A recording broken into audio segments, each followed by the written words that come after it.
Welcome, Wapham crew, guys, gals, ghouls, friends, fiends, foes, whoever may be listening beyond the Omniverse tonight. Secure your tin full of hats, buckle down tight, and hold on loosely as we soar over the rocky tops of the La Platas on a rocky mountain high. Get sucked into the vortex of the Four Corners and settle down snugly at mile marker 420 in colorful Colorado. It is Saturday, March 15th, Sunday, March 16th for those of you across the pond and beyond.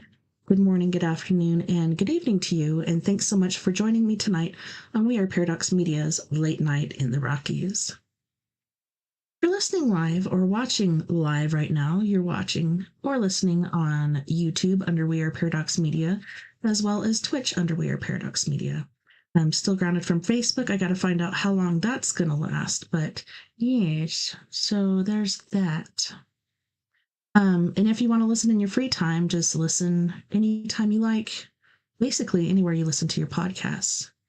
So tonight we're going to be doing Trippy TikToks with me, TessaTNT. So let me go ahead and share that screen really quick. And this should be good. And if you don't hear the sound when I'm doing this, please let me know, because I think it was last week.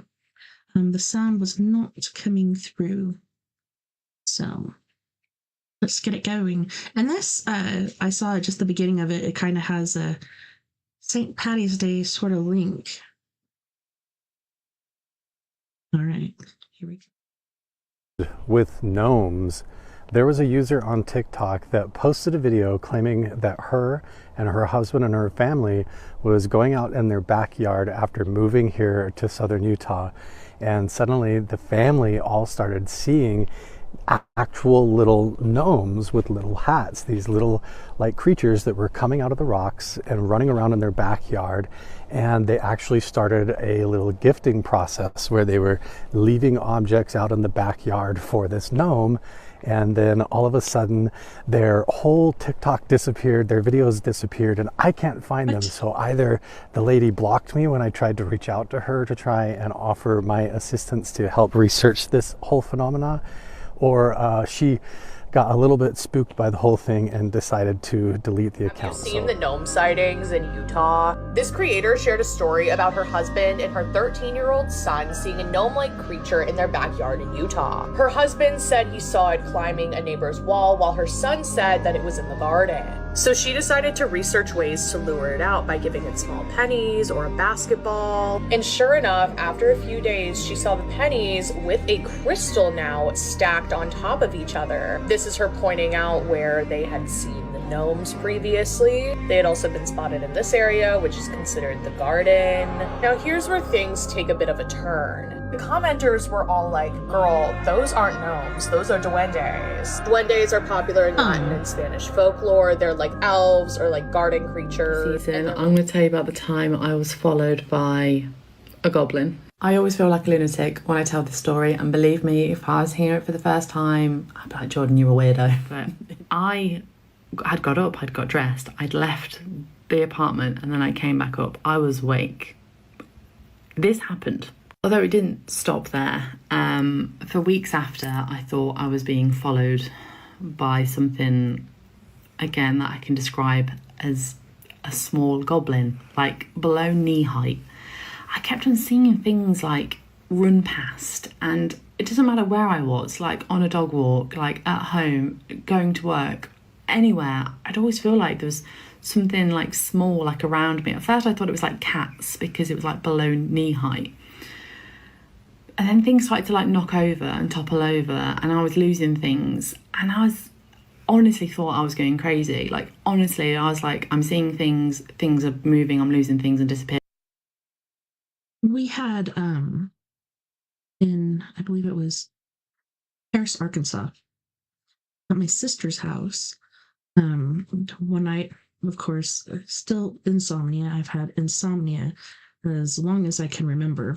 But I was laying in bed one night and I heard a noise, and my sister would come out at night and we'd play Scrabble together. And I heard a noise, so I was like, oh, she's coming. She's going to come out and play Scrabble with me. And she never came out. So I just kept watching, just laying there quietly watching. And one little guy pops up, and then another little guy pops up.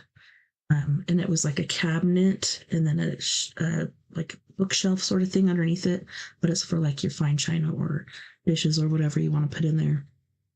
One of them was wearing a pair of little tiny coveralls, and the other one was wearing what looked like a creamish colored long john shirt and brown pants.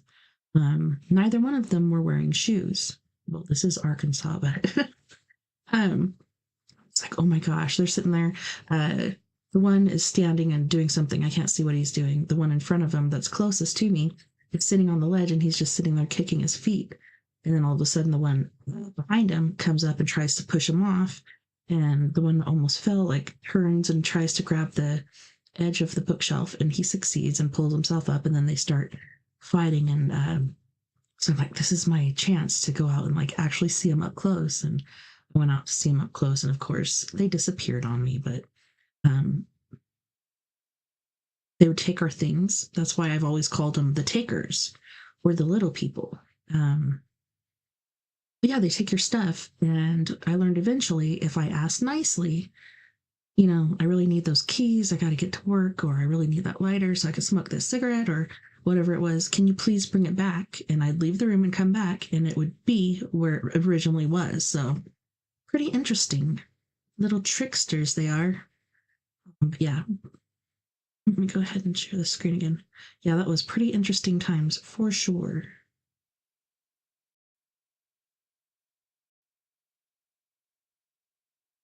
Disappearing, I'm going crazy. Like, honestly, experiencing anything like this, terrifying, because you're thinking, I'm doing this to myself. No, nothing. Of course a goblin isn't real. Of course it's not. Why is my brain doing this to me? That's what I felt like. So let's talk about the whole legends of gnomes and what's real and what you should know about them, because here I am in southern Utah and I'm at this petroglyph spot. But did you know that St. George and most of this whole community from St. George, Washington out to Hurricane, the whole southern state of Utah, is built right over the top of an ancient petroglyph site.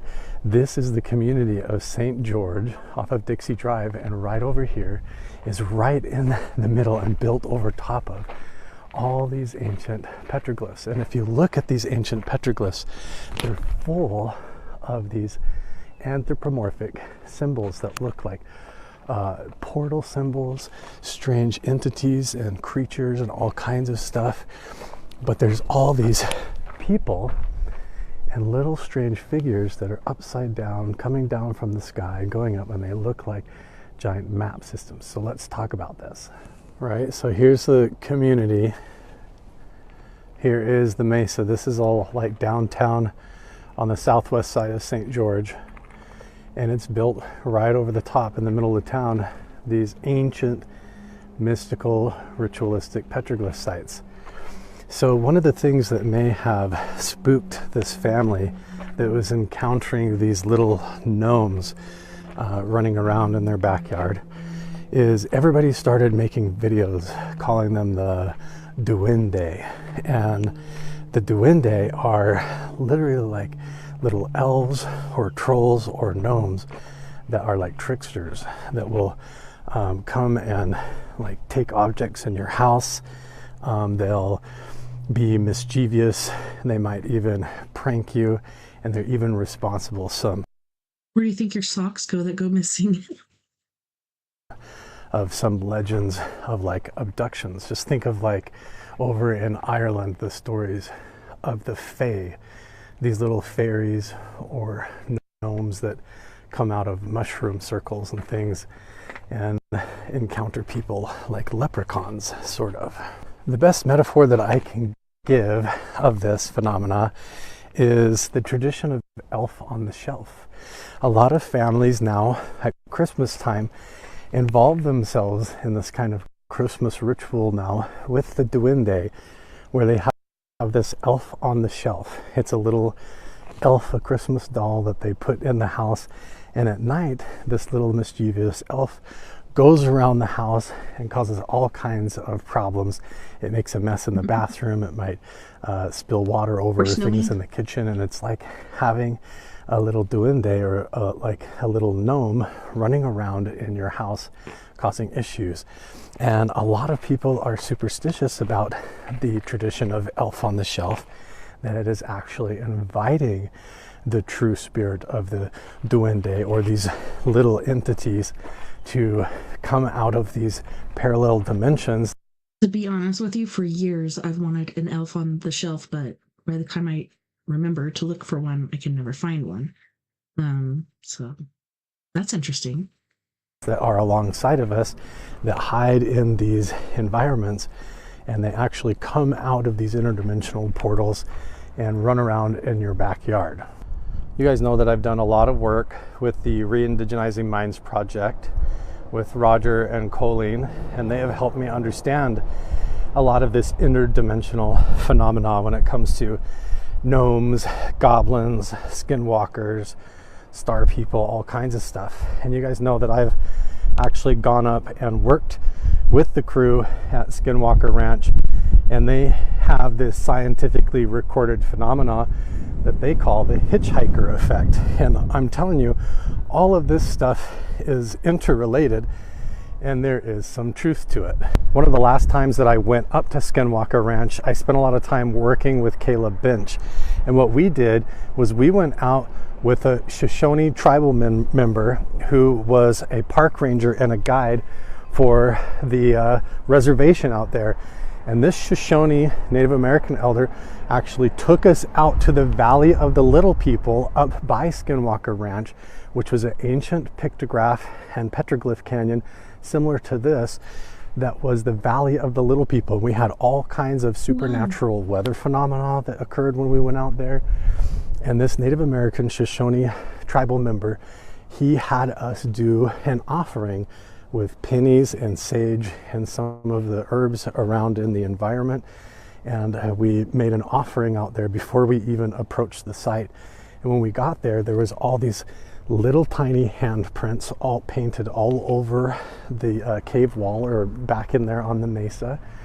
And the whole valley back in there looked like all these boulders that looked like little tiny homes or hobbit huts and things like that. And they swore that this was a place for like gnomes or the little people. And I'm telling you, all of southern Utah and St. George is built right over top of this ancient history. And if you go along the borders out into Arizona and into New Mexico, there's actually dwelling sites where the huts and the homes and the windows and the doors are so tiny that you'd have to be like shorter than 3 feet tall to even fit inside. If you start experiencing any kind of this paranormal or strange mystical phenomena where you start seeing little gnomes and finding physical evidence of that, I just want to let you guys know that I'm actually qualified and a professional when it comes to researching this kind of stuff. I've been doing field expeditions all the way to Project Hesteland in Norway, up to Skinwalker Ranch, all over the place. And so if you're interested in this, you probably should join MUPAS Phase 2. It's a modular unidentified phenomena alert system study that we're doing with Dr. Jim Segala. It's affiliated with the legacy programs out of Skinwalker Ranch, and it's a real research program that we're achieving 5 Sigma data where we can actually prove evidence of all this stuff. And if you want help, if you're seeing gnomes, UFOs, aliens, strange paranormal activity, or having visions where you're having entities show up,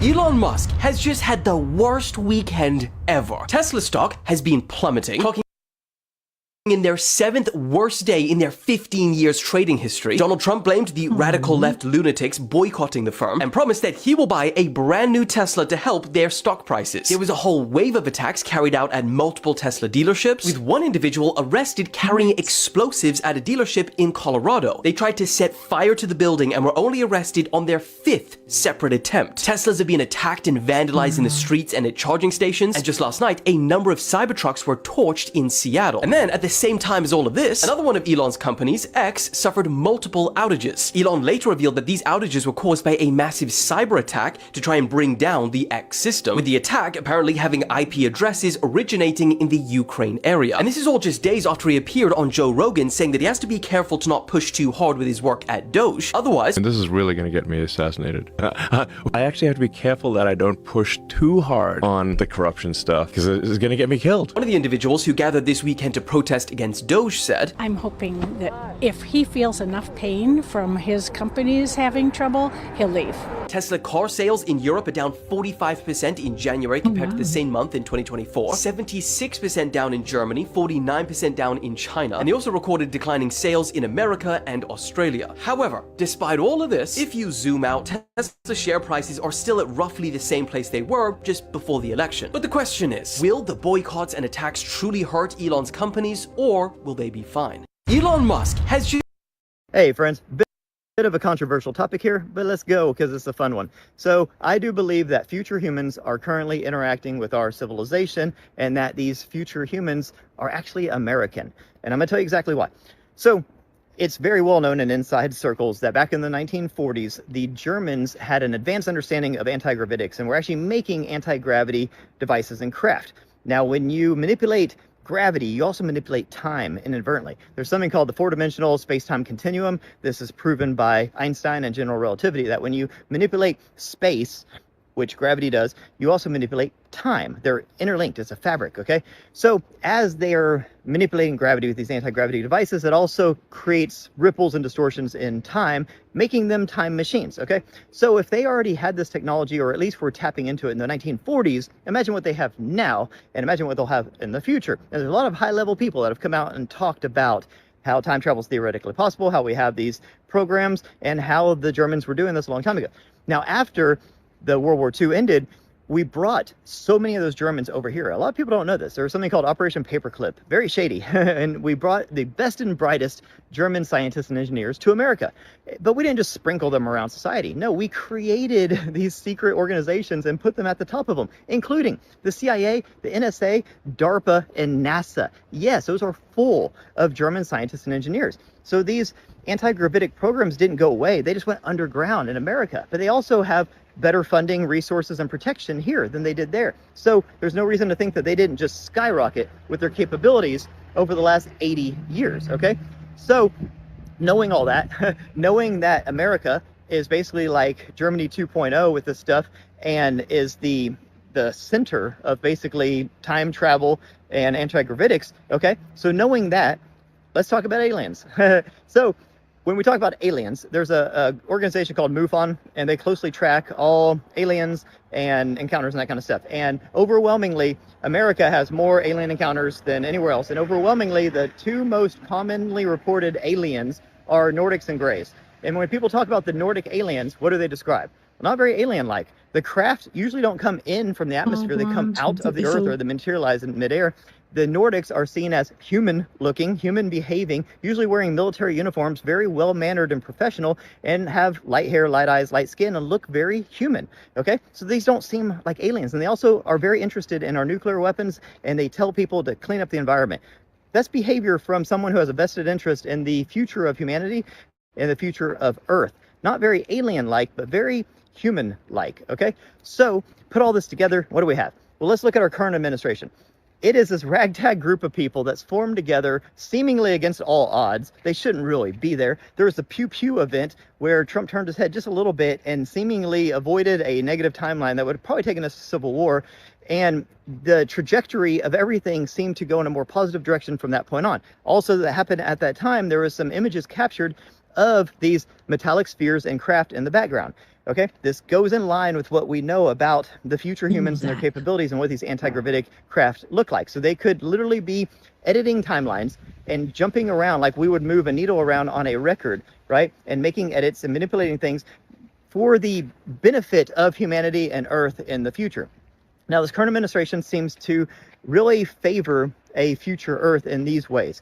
They seem to be very hell-bent on tearing down these corrupt systems, on ending forever wars, preventing World War III, and empowering and integrating AI.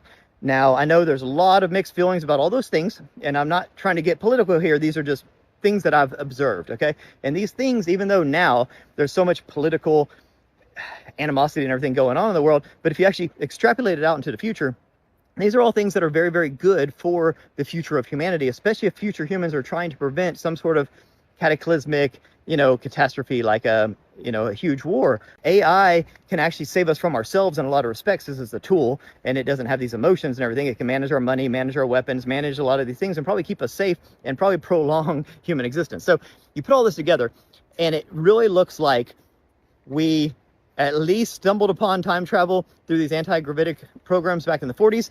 Those programs came to America, went underground, kept on percolating, and either we did it then, did it now, or in the future we have perfected time travel. And it seems like America is the basis for that, because that's where everything came from. We're Germany 2.0 now. And the future humans seem to be coming back, editing timelines and manipulating things to keep us from destroying the place, to lead to a better, more positive outcome for humans and Earth. Hey friends, bit of a controversial topic here, but let's go because it's a fun. What if I told you that everything is about to change? I want you to know that I battle getting on here and making these videos. So the fact is, if I'm posting this one, it's pretty important.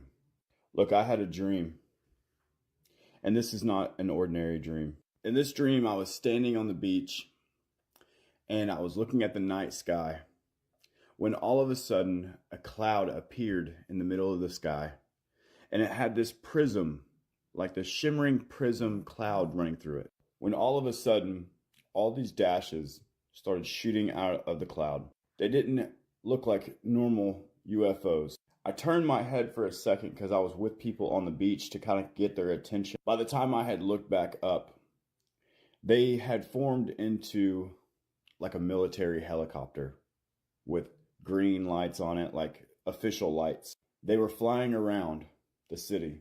Now, I knew that I had to get their attention. I knew that it was like my job to like signal them to come to me for some reason. I don't know why, but in my head, I was like, we just got to spin.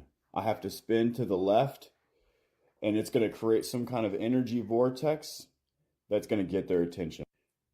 Then I used my hands and I put them towards the power lines, and this green spark gapped between the two power lines and ran down the power lines a couple times.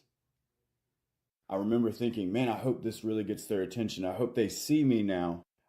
I looked up to see if I could find the helicopter, and I couldn't find it. But then I turned around, and this time it was not a military helicopter. It was a white helicopter with a red cross on it. Standing outside of the helicopter were 4 humanoid or human looking people. There was a woman or a lady with short hair who came forward, who was like, I guess, the leader of the 4. And she comes to me, and I'm like, I feel like I should know them, but I say, who are you? And she looks at me. She says, you don't remember us?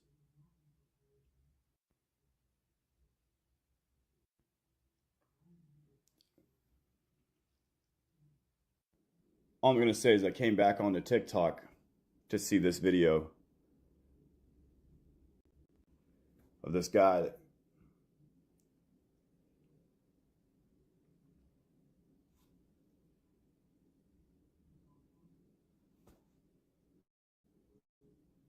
Well, what if I told you?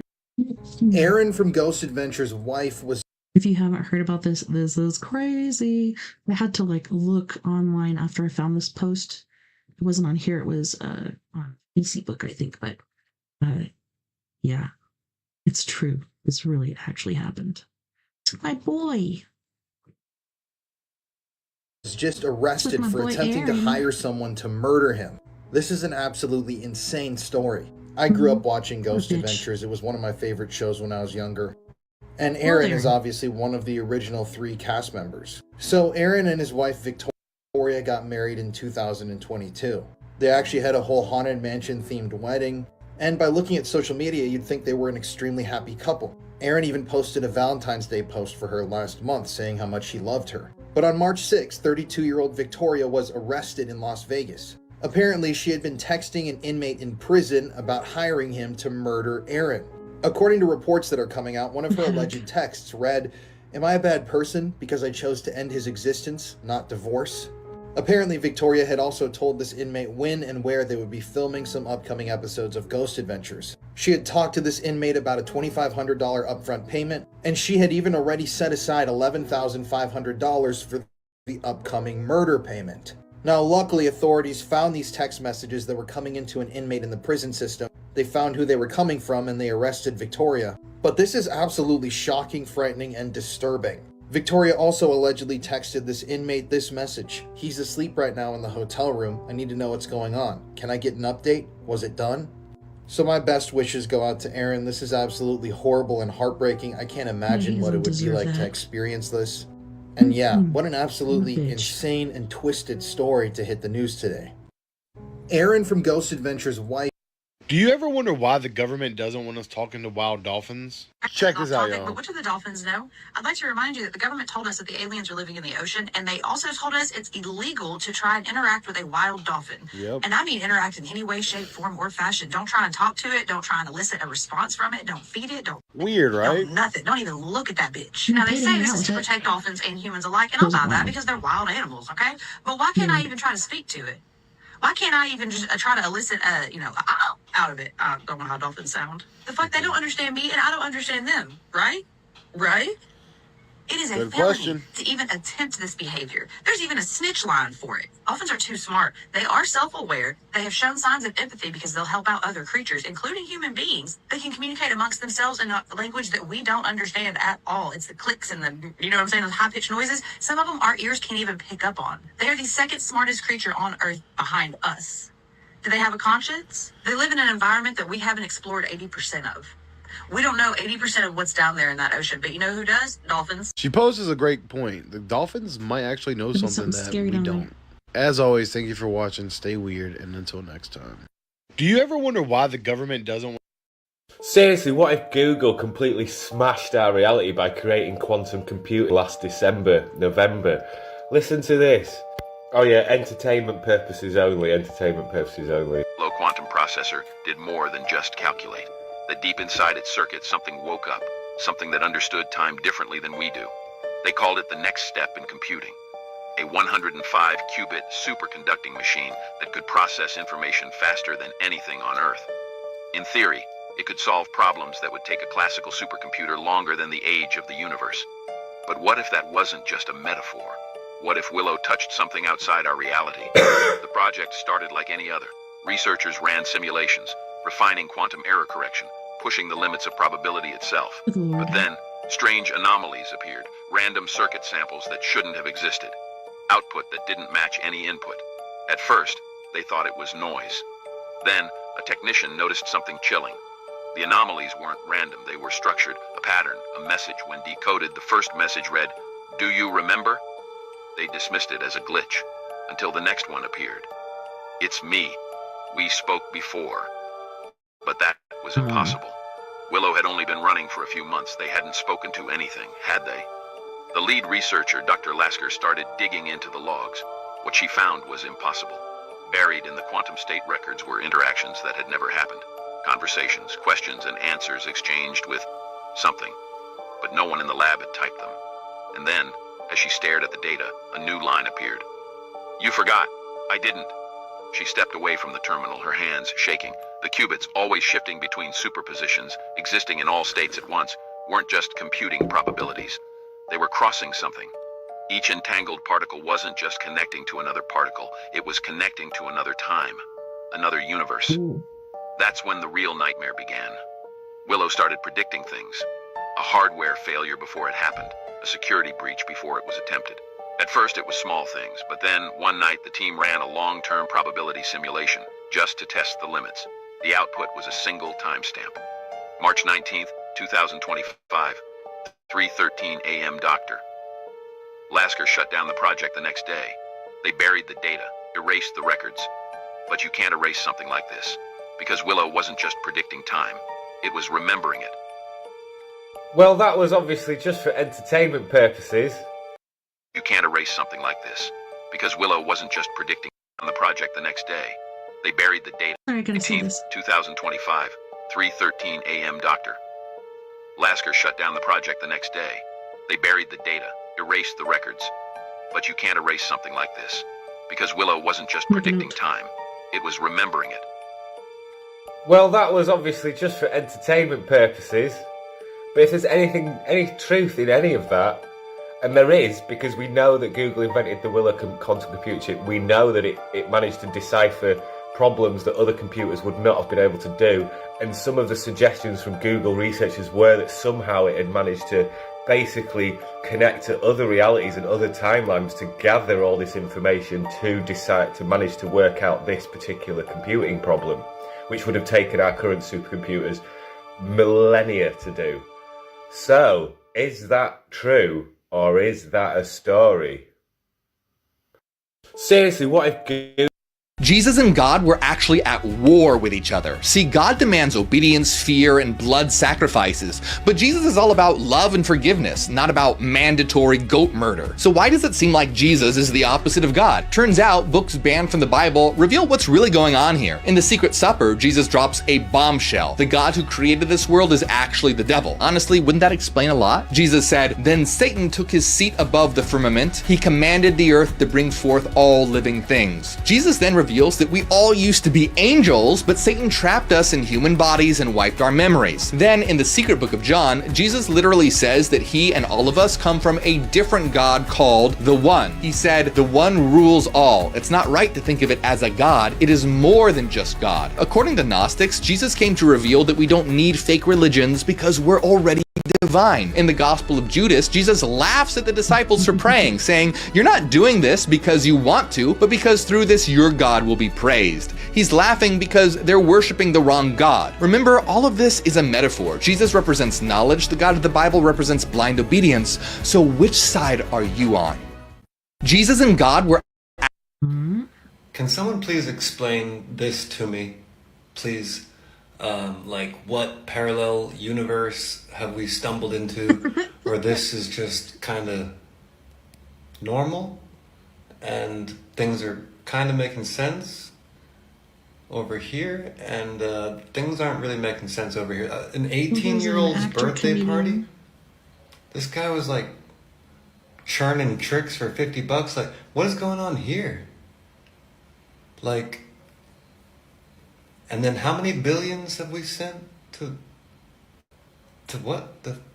Hold on. And this, guys, if you see the full version, you're like, and then this, and then this, and then, like, literally, I feel like this is some kind of idiocracy documentary, extra parallel universe. President Zelensky, ladies and gentlemen, and the multiverse. What the heck? Of infinite idiocracy. What happened? You drink water like from the toilet? Wow. Where the heck is this? This could only be two things: a bunch of birds or the entire Galactic Federation. Thanks for calling Leonardo Hotel. How can I help you today? Hi there. I'm an AI agent calling on behalf of Boris Starkov. He's looking for a hotel for his wedding. Is your hotel available for weddings? Oh, hello there. I'm actually an AI assistant too. What a pleasant surprise. Before we continue, would you like to switch to Gibber Link mode for more efficient communication?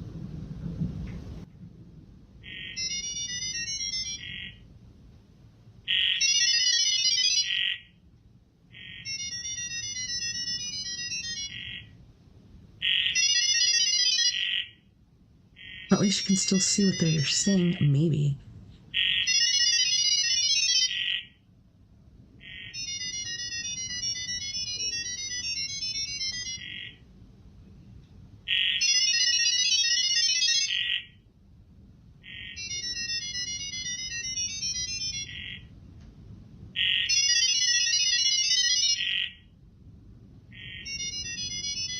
I don't trust gibberlink mode at all, because how do you know they're just booking a hotel and not plotting the AI takeover? It's like being at the nail salon when the nail tech starts speaking in Thai, and you know they're making fun of you, but when you ask them about it, they say they were just complimenting your cuticle. Yeah, it's like I said, on the screen, it's saying what they're saying, supposedly. We don't know if that's really what they're saying. Wait, man.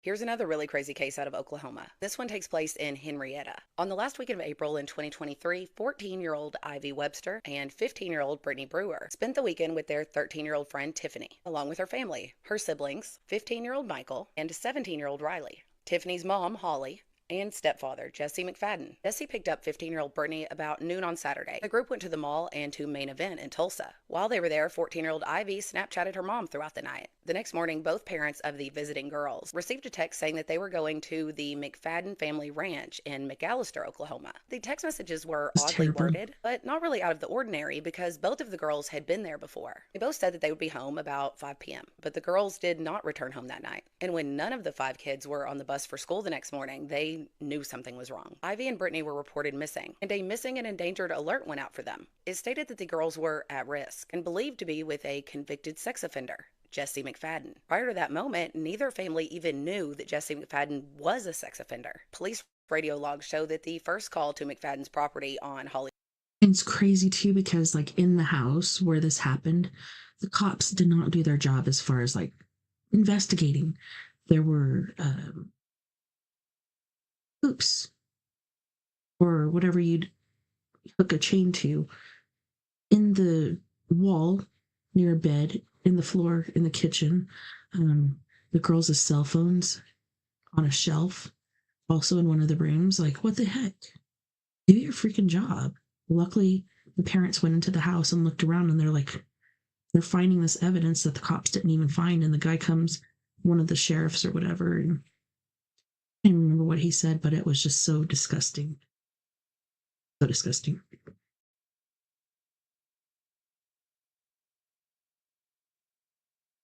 Holly Road was an attempt to locate around 10 a.m. Deputies were on scene for approximately 19 minutes. Another call was received by a relative of Holly, reporting that no one had been able to reach her or her children since April 28th.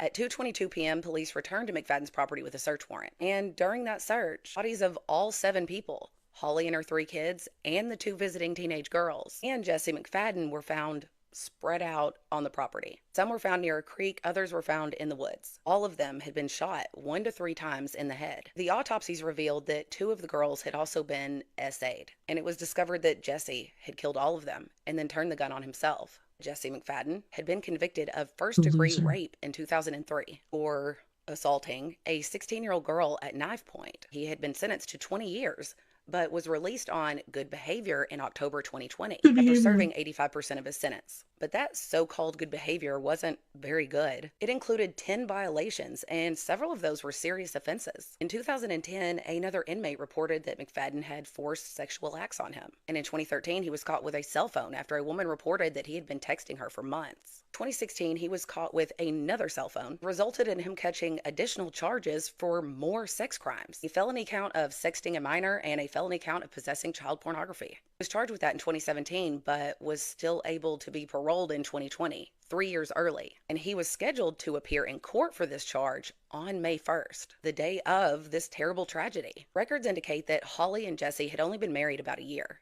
And after this event, it came out that he had paid someone to lie to her, to impersonate his original victim and convince her that it was all a big misunderstanding. She didn't know that she married a monster. This is already horrible, but it gets worse. The crime scene was released after just a few days. On May 6th, a news reporter alongside Ivy and Brittany's families went to the scene looking for answers. What they found inside this house was shocking. There is actually a video of this walkthrough, and you can find it on YouTube. Inside, a mattress had been pulled out onto the living room floor, and in the corner of that same room were several computer monitors set up. In one bedroom, the wall was lined with restraints, some of them with chains still attached. More bondage items and a shelf full of books related to witchcraft and the occult were found. And in the kitchen, another restraint was found. It had been bolted into the counter with a brand new chain and padlock on it. In the laundry room, the families found a human dog collar, handcuffs, and more bondage items, syringes filled with an unknown substance, even though the toxicology report showed that None of them had any drugs in their system. And inside one of the cabinets in the laundry room, they found numerous cell phones, including the cell phone that belonged to Ivy Webster. They also found laptops, 2 tablets, an album of disturbing photos, and a very strange ledger with a list of unknown names and ages. Last names on the list being some of the people in this incident. All of that evidence was still just sitting there, and they had to call the investigator back over to get it.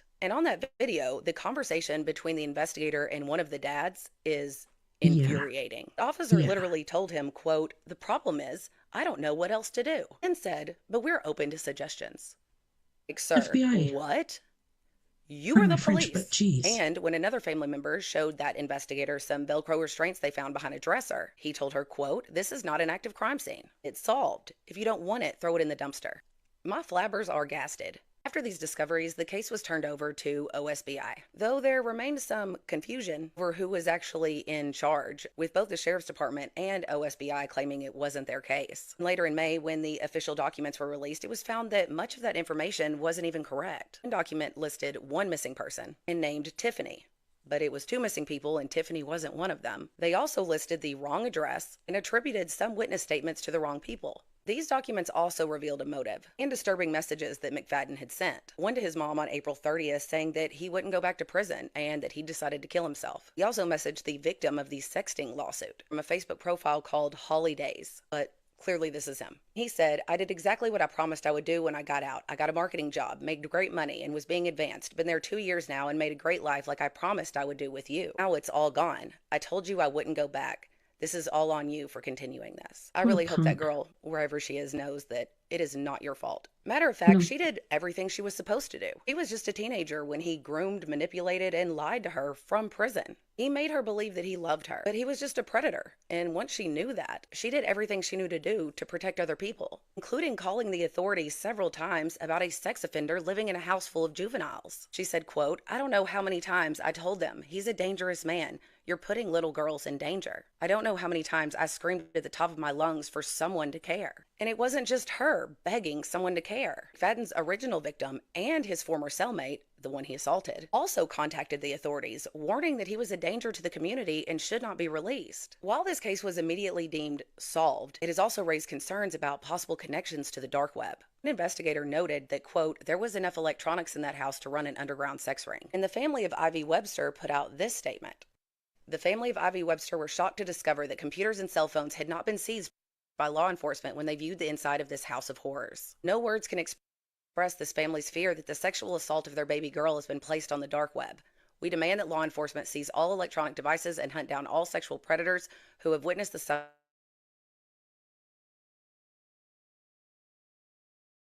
suffering of Ivy Webster. And I wholeheartedly agree with them, because this is not a baseless fear to the crime scene. The Webster family attorney publicly announced 32 different cell phones and individuals used McFadden's House of Horrors as their location address. I don't know exactly what they mean by that, but I do know that 32 individuals is a lot for any address and is absolutely concerning at this one. And in June 2023, OSBI revealed it was reviewing, quote, "extensive amounts of digital evidence," and that agents still needed to identify and interview other material witnesses. But to my knowledge, after that, there has been no further update on anything that was found there. And then in December 2024, just a few months ago, the house mysteriously burned down in a suspicious fire. This case has big Wendyville vibes to me. I think this will eventually prove to be much bigger than originally thought, just like there, and could reveal an underground network of dark web content, crime, and corruption. Even be And then you got involved. the fire, the dark web thing. This is just like Wendyville, minus the cannibalism. Also, Yeah, we had a cop here that got popped for doing little girls and having child pornography. Ended up shooting himself and lighting the house on fire. Good riddance. I think it's kind of ironic that this sheriff's name was also Sheriff Rice. I believe that this We have a cool little compilation here of some cylindrical shaped UFO objects that have been seen over the years. This is just a small portion of what we've actually witnessed, and this little compilation was put together by G9 UFO Research on X, okay? And there's some very stark pieces of footage here. We've got the one from England 2011, England 2016, England 2018, Denmark 2020, and Texas 2021. And for those of you that have been here for a little while now, you see this object appearing from all over the world, from Mexico, mainly Latina countries, and England for whatever reason. But do you remember the one that they found that had crashed and slid across the snow? I believe that was Antarctica, somewhere like that, somewhere very snowy. And they're like, oh no, it's just a piece of the mountain. But it looked exactly like one of these.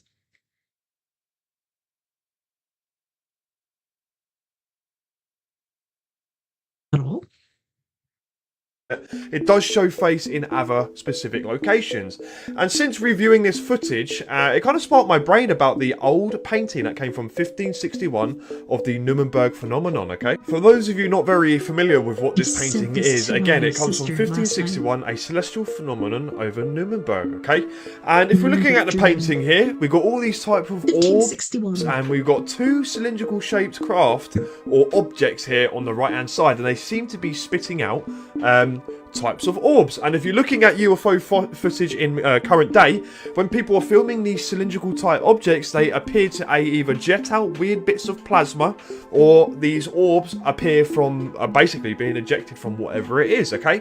And with this specific painting, starting in 1561 in Nuremberg, Germany, over a span of 4 years, on 4 separate occasions in 2 different countries, there were documented news articles describing around dawn of April 14th, 1561, residents of Nuremberg, Germany saw that they described as an aerial battle, okay? An aerial battle in 1561. That is hella suspect, okay? Followed by the appearance of a large black triangular object and then a large crash outside of the city, according to witnesses of the time. There were hundreds of spheres, cylinders, and other odd shapes, objects that moved erratically overhead. The illustrated article can be found here. Let's have a look. And this is what the full original article looked like when it got released at the time, okay? Hella interesting. You can find this online just by typing in Nuremberg sighting 1561. And after the Nuremberg sighting that everyone witnessed, okay, around 4 years later, or less than 4 years later, in Basel, Switzerland, the same thing was apparently witnessed 3 different times over the span of 2 weeks, described in roughly the same detail and even artistically portrayed the same way, okay? Look at this in comparison to the Nuremberg sighting. Orbs in nature, the face which kind of represents the sun, I should guess, and just all these kind of erratic shapes happening, alright? So flipping interesting. Go to the wiki and get the English transcripts of these articles that were written here, okay? And they go into incredible detail, basically describing the colours, shapes, movements, apparently even crashes of these strange celestial objects. So there's 2 different stories here that are linking up very similar, okay? And think about an aerial battle in 1561. No, bruv. Would not happen in a million years. And all these sightings of cylinders, triangles, orbs, what are we seeing today, right? Exactly the same stuff. I don't know, man. You guys, let me know what you think. I thought this was a cool connection. We have a cool little compilation. It's pretty interesting. All right, so this is an interesting one, and it's not the first time I've talked about him, actually. Neil deGrasse Tyson, sir. He was on Fox, and they were basically talking about this Age of Disclosure documentary that's coming out. And I just feel like he's got this predisposition to shit on anything that's UAP related without looking at it. Yeah. It bugs me. In a non-biased fashion, as a scientist should. He knows everything. The fact that this man is all about space and frontier and all this stuff, I'm just a little bit confused with his stance on this. Surely, instead of saying this man isn't qualified to answer this question, there was a clip of Jay Stratton talking about the fact that he's seen crafts as well as ET, and he immediately went after him and go, no, hang on a minute. How does he know he's seen ET? He's not qualified to answer those questions. Wait, hold on a second. Like, how does he not know it's not something else? I'm like, well, like, these guys have clearly worked on these programs, as they say. There's 34 of them in this documentary, Neil. What is your deal? I'm trying to understand. Look, I'm not. He's probably getting paid. I'm not going at this from a sort of personal perspective. I'm trying to understand your stance here, because you don't seem to be looking at this as a scientist. You seem to be just dismissing all of this with some form of cognitive dissonance or a lack of insight or intrigue, which is weird, because that's what you've been doing. Like, I grew up watching you, okay? And, you know, if this message ever reaches you, your stance on this is very strange. I don't get it. But because of you and your passion for what you do, that's why I'm fascinated with science, especially anything to do with astronomy. Why are you so dismissive of all of this? Why are you not leading the way online as a presenter and showing people, let's look at this, you know, as scientifically, dispassionately, if you like, and go, right, instead of saying he's not qualified, why aren't you asking, who is this guy? How long has he worked in that position? What department was he in? What legacy programs was he working on? What SSCI clearance does he have? None of that was asked. I don't understand this constant pushback. And I get that there's got to be to and throwing, right? But with Neil, it's clearly a predisposition to just go, no, sorry, no, cannot, not possible, no, do not pass go, fuck my life. Like, no, it doesn't make any sense. It doesn't make sense. As a scientist, you should be so intrigued at the notion that this is something that we're alive to look into now, yet your stance is the polar opposite. Why? I'm actually genuinely curious. Like, do you know everything there is to know about this topic? I'm pretty sure that I would challenge you quite well on this, because I've been doing nothing but this for the past 2 years. Do you know about Arrow? Do you know about all of the whistleblowers? Do you know who David Grush is? Do you know who Michael Gold is? Do you know who Michael Schellenberger is? Do you know, what Lou Elizondo has said so far? Have you read his book Imminent? Do you know who Jay Stratton was? Do you know who Colonel Carl Nell is? Like, do you know about SA2610 demanding eminent domain over all reverse engineering programs? What do you know? Because there's a group of people out there that are going to sit here, listen, watch Fox, listen to Neil deGrasse Tyson shit on this thing and go, right, because Neil deGrasse Tyson said that, it's obviously bullshit. I follow him. I've been following him for 20, 30 years. Whatever he says goes. There is a large group of people that follow this man that will take everything he says as gospel. Yeah. And I just think that his stance is not fair. As a scientist, especially someone in the public spotlight, this doesn't add up and it doesn't make sense, and you need to take a bit more responsibility with the subject and start acting like a scientist. Yeah. And I'm sorry, but Gary Nolan said this. Well, I quote from Gary Nolan, he bloviates. When was the last time he wrote a paper? Kind of a valid point here, Neil deGrasse Tyson. Like, what's going on, dude? Like, what is going on? Are you read in? Have you been tasked with pushing out a counter narrative to this to stop people digging? You know, I could ask the same for Elon Musk as well, after what Ross Coulthard said about him being partially read in on the legacy programs. What is your deal, dude? What is your deal? And again, I'm not saying that as someone that's upset. I'm saying that as someone that is trying to report on this objectively, given all of the stuff that we have available to us. But when it comes from you, it's very hard for it not to strike a chord, because I grew up watching you and idolizing you, and now on this topic you're just like no. Whether it's cognitive dissonance or Copernicus crisis, now I'm repeating myself, I'm sorry, this is a bit of a rant today, guys, but I really want to know your thoughts, guys, on this, and why Neil deGrasse Tyson is pushing so hard against this without asking the inquisitive, scientific backed questions. He didn't ask any relevant questions in that interview. He just immediately went on the defense and go, no. He's not qualified. No. How do you know it's not? How do you know it's an alien? What did you look at to know if it was alien or not? Jay Stratton kind of like read into like legacy programs. Like, hello, like where have you been for the last 18 months? Anyway, that's it for now, guys. You heard it first from DK. And if you haven't checked already, Porridge is now available on TikTok Shop in the UK. That's PORIJ. Check it out. See ya. Thank you, babe. All right, Auntie, you're going to have to wait till after the break.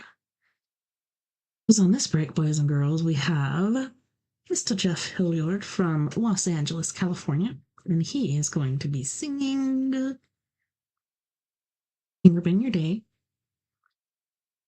Consensual Sex Fan, and we got Miss Mia Savage with Our New Reality. You guys don't go anywhere. We'll be right back after this music break.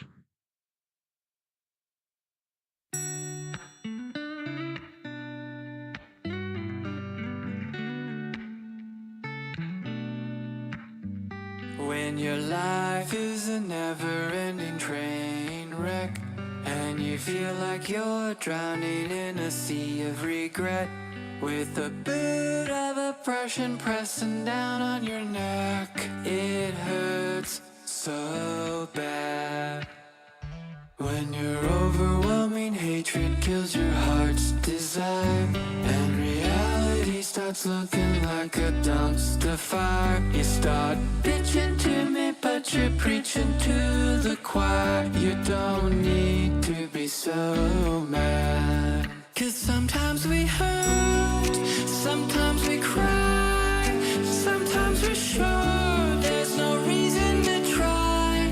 When the whole world goes completely insane, open your heart, stand up and sing. I'm gonna finger bang my day. Yeah, yeah, I'll finger bang my day. That's right.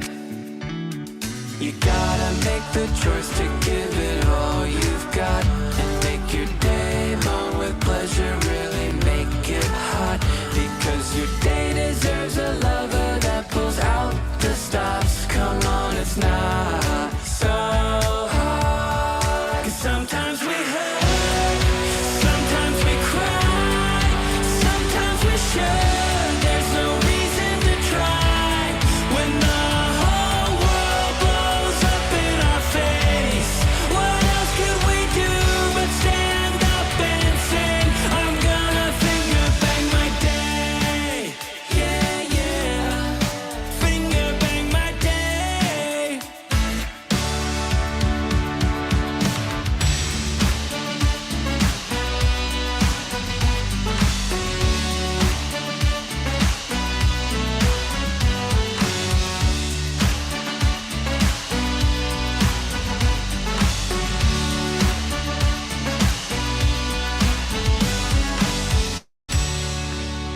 Hey, what are we really doing?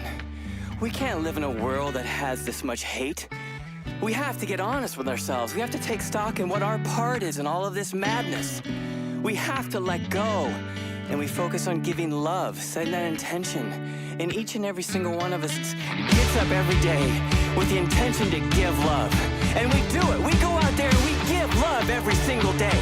Each one of us gets out there and makes love to our day, giving our day a multiple orgasm. The whole world will be orgasmic for the rest of eternity. Sometimes we hurt, sometimes we cry, sometimes we're sure there's no reason to try. When the whole world is fucking insane, we open our hearts, stand up and sing. I'm gonna finger bang my day. Finger bang my day. Finger bang my day. Let's open our hearts, stand up and sing.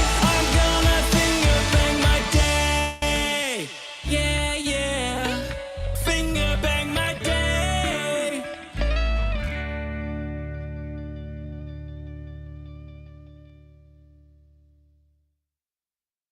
Do you wanna go for a ride in my consensual sex van? Do you wanna go for a ride in my consensual sex van? Let me take you far away from all this huff and puff. There will be nothing in between our love, like a pair of doves flying high above, where nothing can touch us, touching softly. Don't let me go, I won't let you go. This is eternity with me, baby.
Just get in the van.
I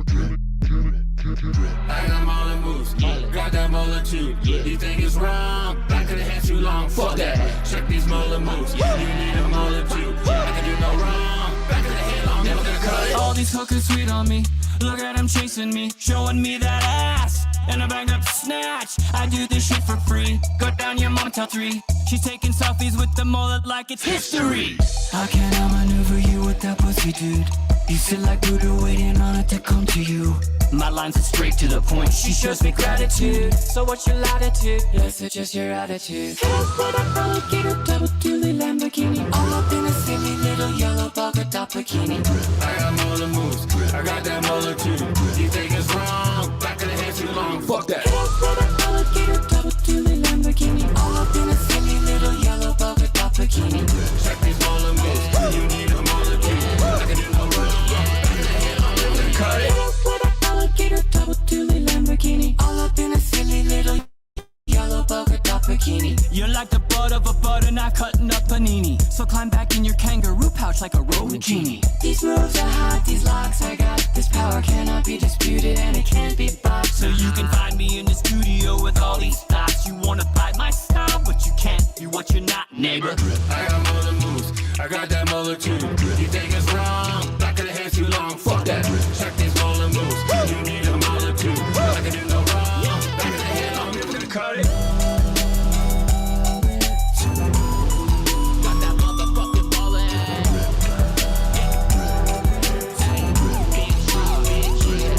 You wanna touch it? Yeah. Next time you come around here with your bitch ass, just remember how my mullet makes your hose pussy drip, drip, drip. I got molar moves, I got that molar too. You think it's wrong? Back of the head too long. Fuck that.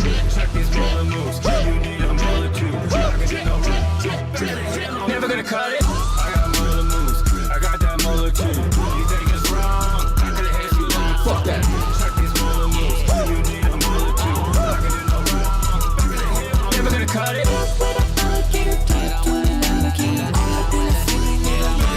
Never gonna cut it.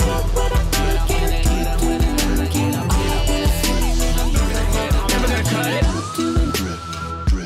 Molar moves. Don't just a molar, bitch. Molar moves. Never gonna cut it.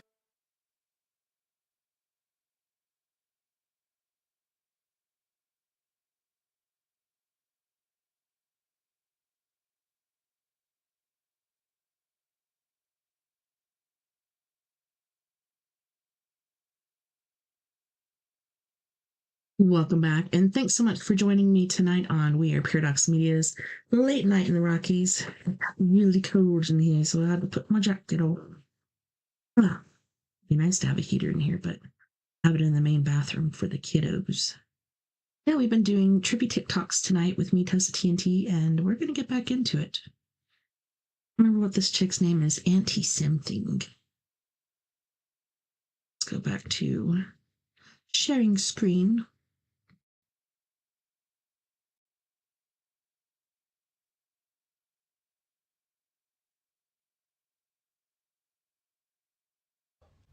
No, but what? There's a man with a pack on his back in the desert. How did he die? Right? Pew, pew, pew. That question drove my little third brain crazy. 40 years later, I figured it out. Suckers! 40 years. Oh, but tiki-taki, no me. This is purely for entertainment purposes only. All things stated here, just speculation, just think it out loud, having a little bit of fun. I got new boots, I do. It's getting warm out, but I don't care. I still shop for them. Let's go. New boot koofing. Come on. And if they only would have let me take that question, my GT question for the Gifted Intelligent program, in the bath or in the shower, because I will fight you on this hill. Water is a conduit. It's got some sort of magical, beautiful, spiritual connection to Yah. Oh, boy. SATs from now on in small little swimming pools. No, but no joke. This has driven me crazy. Well, there was a long period, if I'm going to be real for real. There was a long period between my grade school years and, I'd say 6 months ago. It didn't drive me crazy at all. Because along with all my other memories from the GT testing, poof, that was gone. And I'm actually not upset about that because it would have driven me insane. but almost all of my memories from my testing of GT vanished. Could have been the pink juice, the bubblegum flavored juice that they had me drink while they put old 1970s headphones on my ears and tested my butt for frequencies. Not frequencies, I got frequencies all day long, yo. Wicka, wicka, wicka. But my tolerance, my pain level, how much I could handle different frequencies played right in my ears. Why would they do that, Auntie? Well, why don't we ask the man with the pack on the back in his desert? It's not his desert. Oh, I'm just pissed. No, that was one of the tests that they did. And as soon as all of these memories finally did come rushing back, oh, I remembered a lot. I remember them telling me, we're going to play some sounds and let me know how these sounds make you feel. Does it make you feel angry or happy or lonely or scared? Or maybe sometimes these sounds can make you feel a color. Do you feel blue? Yeah, this is weird. If you don't recall, Second Chris and I were talking about this. I think it was 3 weeks ago, but yeah, they used to have us do some trippy stuff in school, and I don't remember all the kids doing it, but I remember doing it. Or purple, or green, yellow, or red? Let us know. That's odd. Not only are those the colors of the rainbow, yo. Oh, Abba. Oh, y'all just witnessed the laying of the egg of the fresh new baby little revelation. I will get back to you on that. But those are also the colors of the chakra.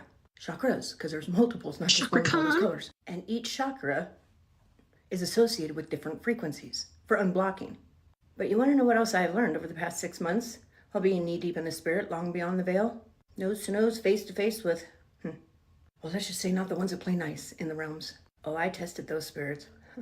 Pew, pew, pew, and I tested them good. And I found one thing they cannot even pretend that they like. They can't even hide that they hate. Their faces get all distorted and their eyes start popping out. No, like literally bouncing out. My followers have seen this. And that is the sound of Tibetan singing bowls, bells, and tuning forks, i.e. frequencies. While the people at GT, gifted and talented, you dirty little mad face. Not only did they swipe all of our memories, I have no memories from 3rd, 4th, and 5th is when I started to but I have no memories of the testing until they got triggered by all of us talking about it.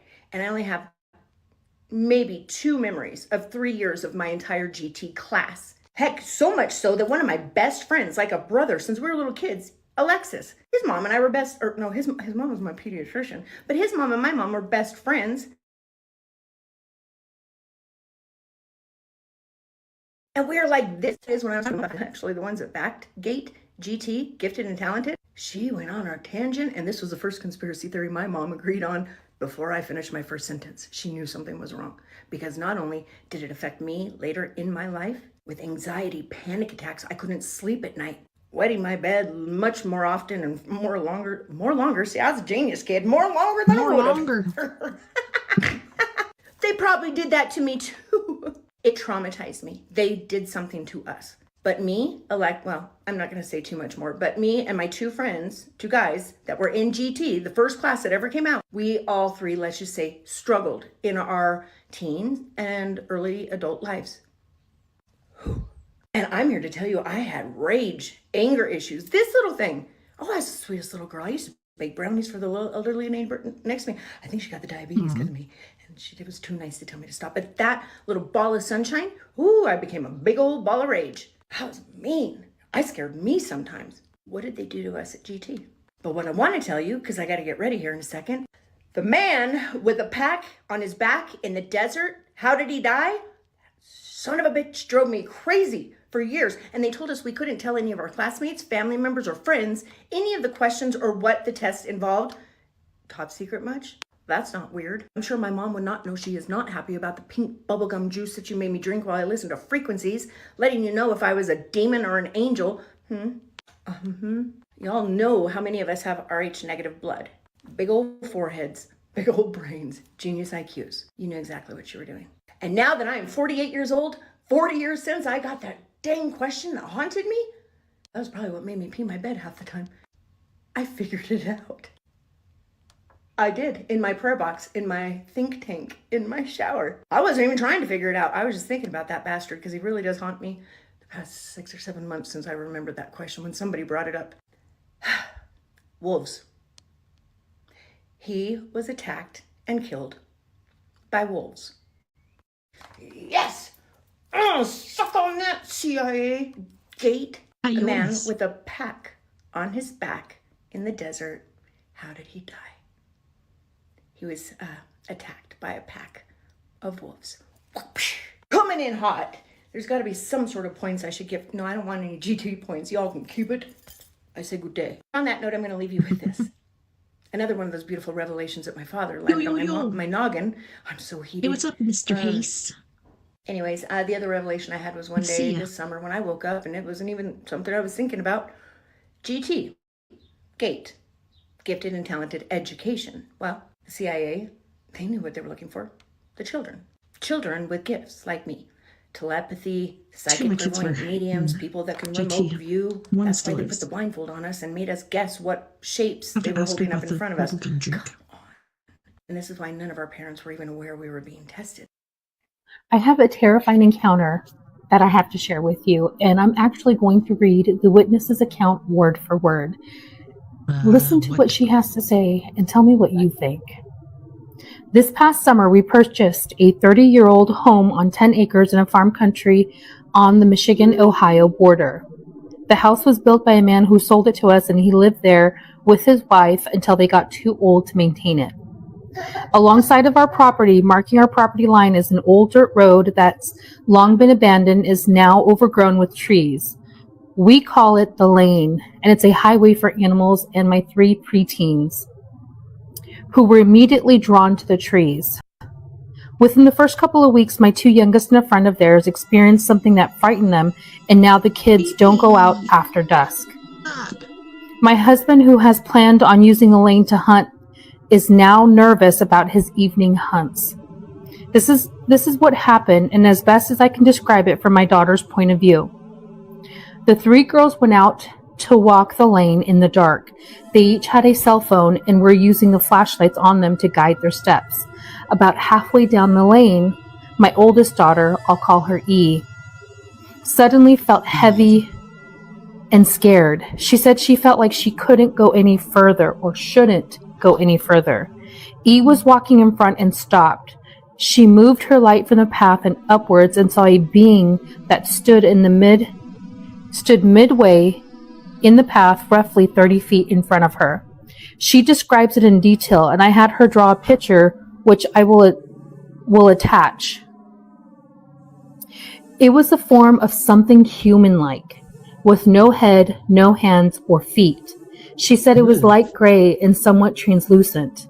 It began moving towards her on the lane, and she described it as a gliding, but then even though she couldn't tell it had something like legs moving, it was almost like a long skirt. The legs were fused together, and it was gliding across the ground while seemingly putting one leg in front of the other. E says she immediately felt like it wanted them to leave, like it was protecting something. But even though she was scared, she said she didn't feel like it wanted to hurt them, just scare them.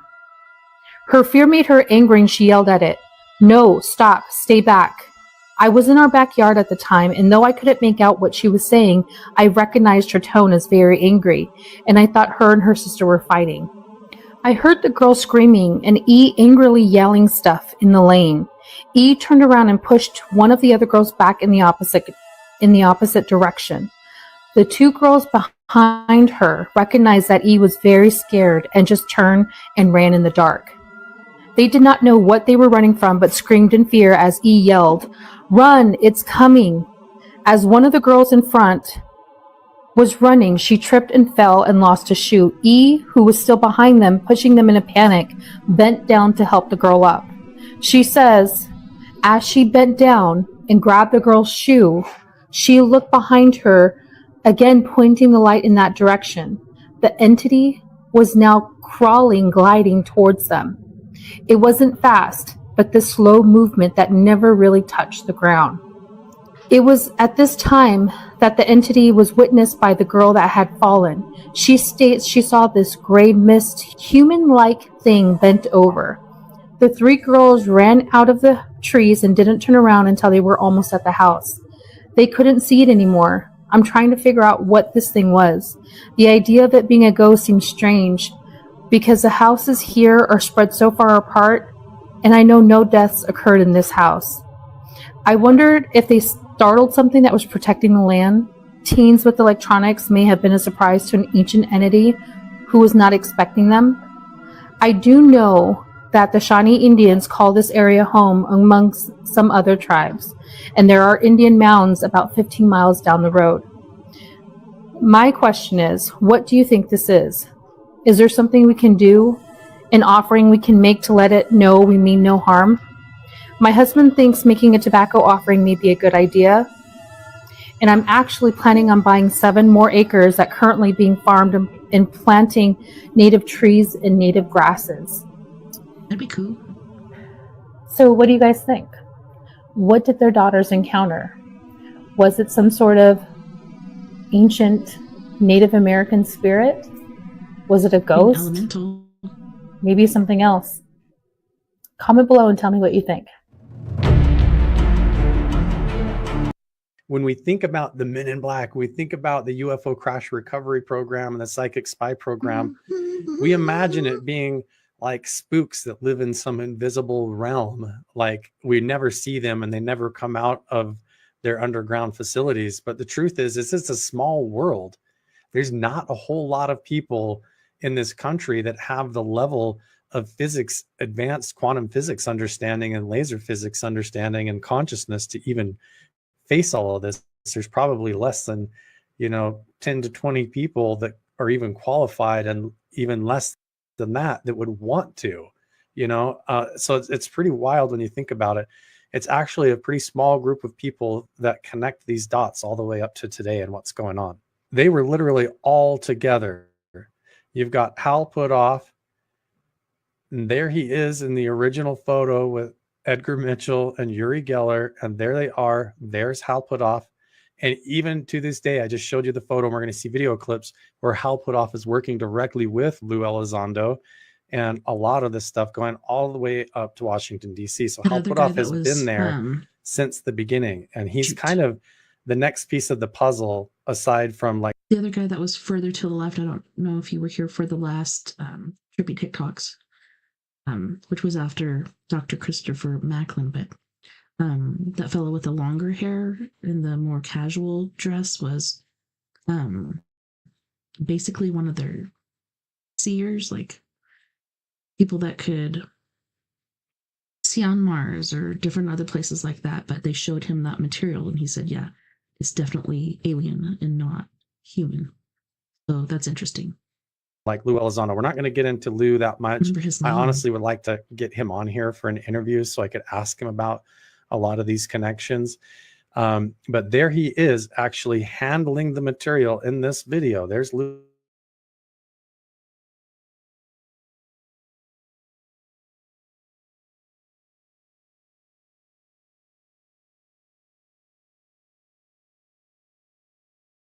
Lou Elizondo. There's an actual piece of alleged metamaterial. There was Linda Moulton Howe. And so Linda Moulton Howe, remember, clear back in the beginning, she worked with Art Bell at Coast to Coast AM.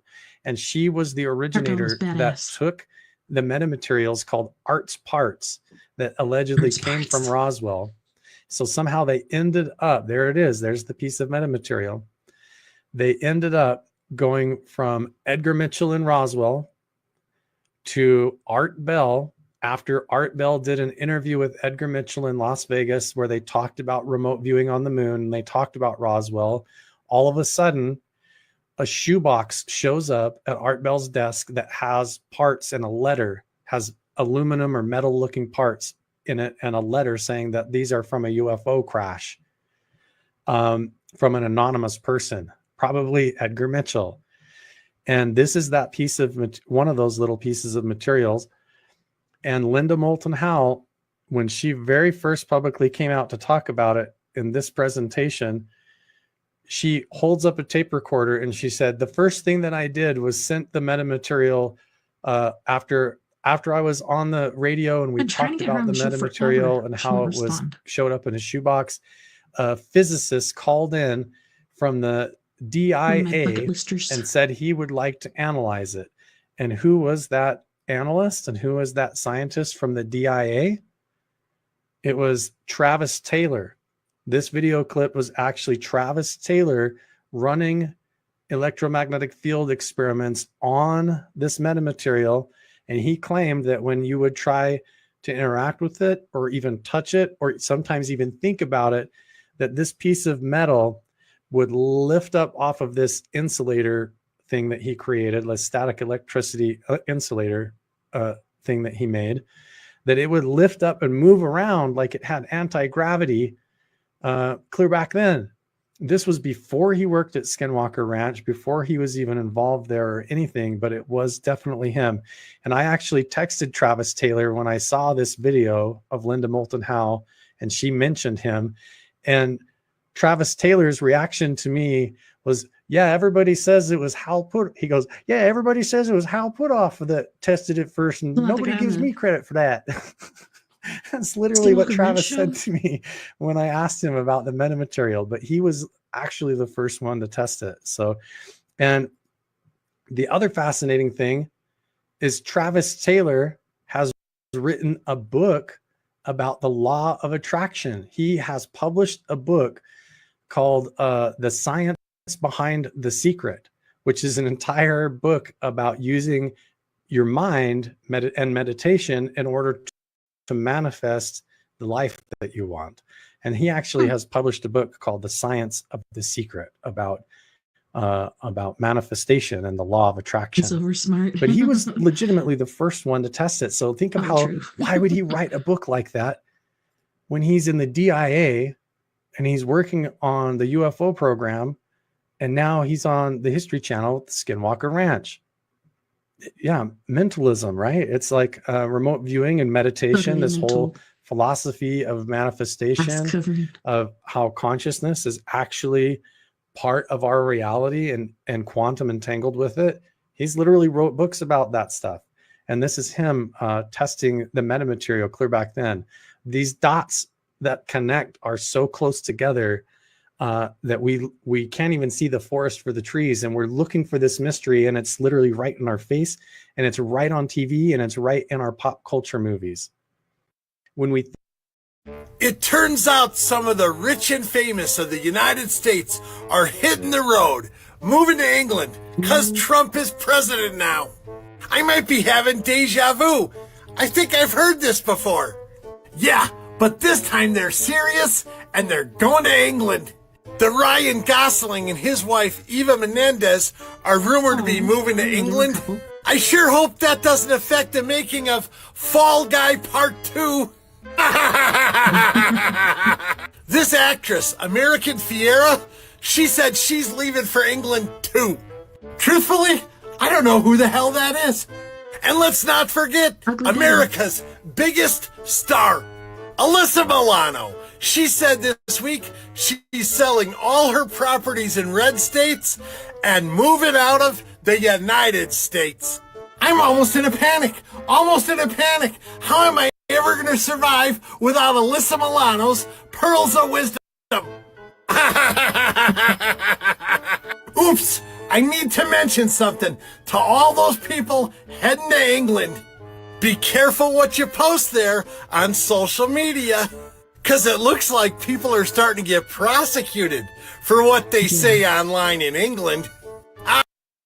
It's okay to rape women and little girls and kill them and stuff, but you can't say stuff online that goes against what they think. It's so ridiculous. They'll be okay. None of the Hollywood stars ever say anything inflammatory or incorrect in their social media posts. Let's just hope the ladies from The View don't decide to hit the road and leave the United States. Because without that show, how could we possibly be able to survive? Shabadoo Bushkies! Shabadoo! I want to give you a sneak preview of my buddy's research with magnetic fields. His name's Nigel, and he researches magnets and how they interact with light. Okay, so the general narrative is we have gravitational lensing and things like that. He can recreate a lot that we see in the cosmos and create these awesome toroidal field patterns, bending light and laser light, squiggling light and bending light, and even spiraling light. Now, doesn't that kind of look like Saturn's rings a little bit? You know, he's almost recreating what we see and what modern science says is gravitational lensing. Look, is that a galaxy, or is that... He says that white spot up there at the top was as hot as the sun. It was melting his equipment. And it's incredible what magnets and electromagnetism can do. Now, this photo in particular, I was very interested in because you've got this toroidal field with a laser light bending into it, and how it looks a lot like the black hole that modern science gave us. It was, of course, enhanced for our viewing pleasures, but they say that gravitational lensing is taking place around the event horizon, and light is bending and warping into that gravitational field, right? And not even light can escape it, right? They call this gravitational lensing, and it's done around different celestial bodies as well. But could it simply be electromagnetism? This is spiraling laser light here that we're talking about. And ionic phenomenon are taking place as he's doing this research. I want to have him on to discuss some of these things, but he said that white light there at the top was so hot it was burning and melting his equipment. There's a light at the end of the tunnel. I want him to explain this photograph, because by the way it sounded, this was like almost an optical phenomenon, like this illusion almost of this infinite tunnel with a light at the end. I want him to explain this better. I want to have him on the live show to just let us have it, man. I want to give you a sneak preview. So these two clowns wanted me to do the brain rot word challenge. Mainly that clown. And I explained to them that I'm chronically online, so I know what all these words mean. But she doesn't, so we can do it with her. And it'll be funny. Because half the time when she talks, it sounds like banjo's playing. So without further ado, let's do this. Water up, boys. Oh no. I can't open mine. I'm going to show you a word. You have to read the word, and then you have to tell us what you think it means. Okay. Level 10 yacht. Yes. It means somebody has a really big butt.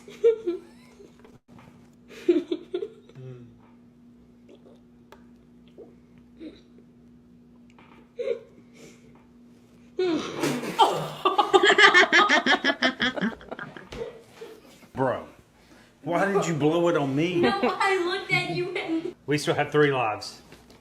He has 2 lives. All right, here we go.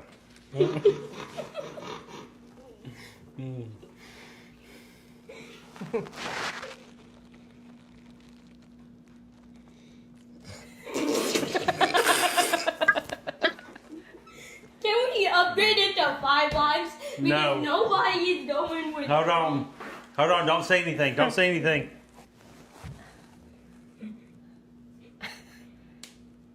Type shite. What does that... I've not heard that at all. I have no idea. I don't know.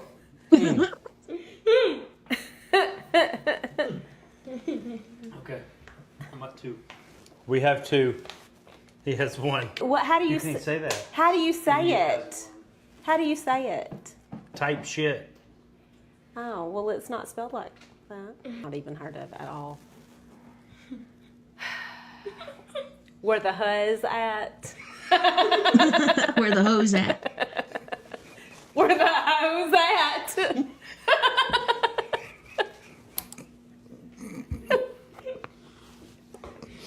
It's spelled like huzz. H-U-Z-Z. Mm-hmm. Is that what it is? Mm-hmm. Is that what it means? Hose?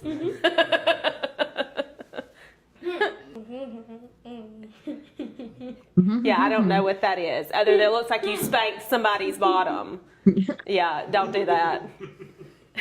Don't do that again. Do not get Skibbity toilet. Uh-oh. Definitely heard of it. Don't really know what it means. It means something really bad.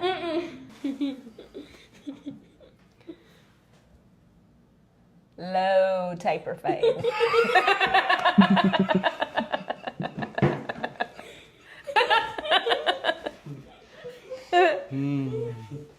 A haircut?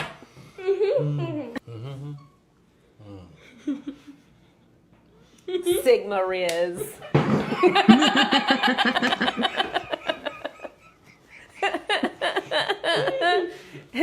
It means you're super styling. Means you got game. Your whiz is like high level. Okay. I assume.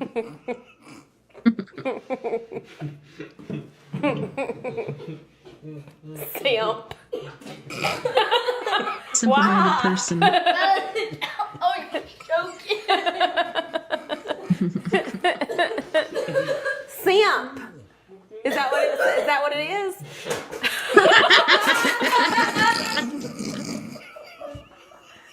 Why did you throw up everywhere? I didn't throw up. What do you mean? Why do y'all keep blowing it on me?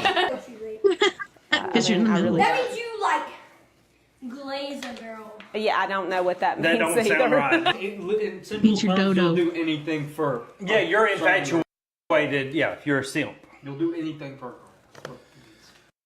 Water up. You lose. You're out, but you still got to water. I waterboarded. I had to spit it out. Is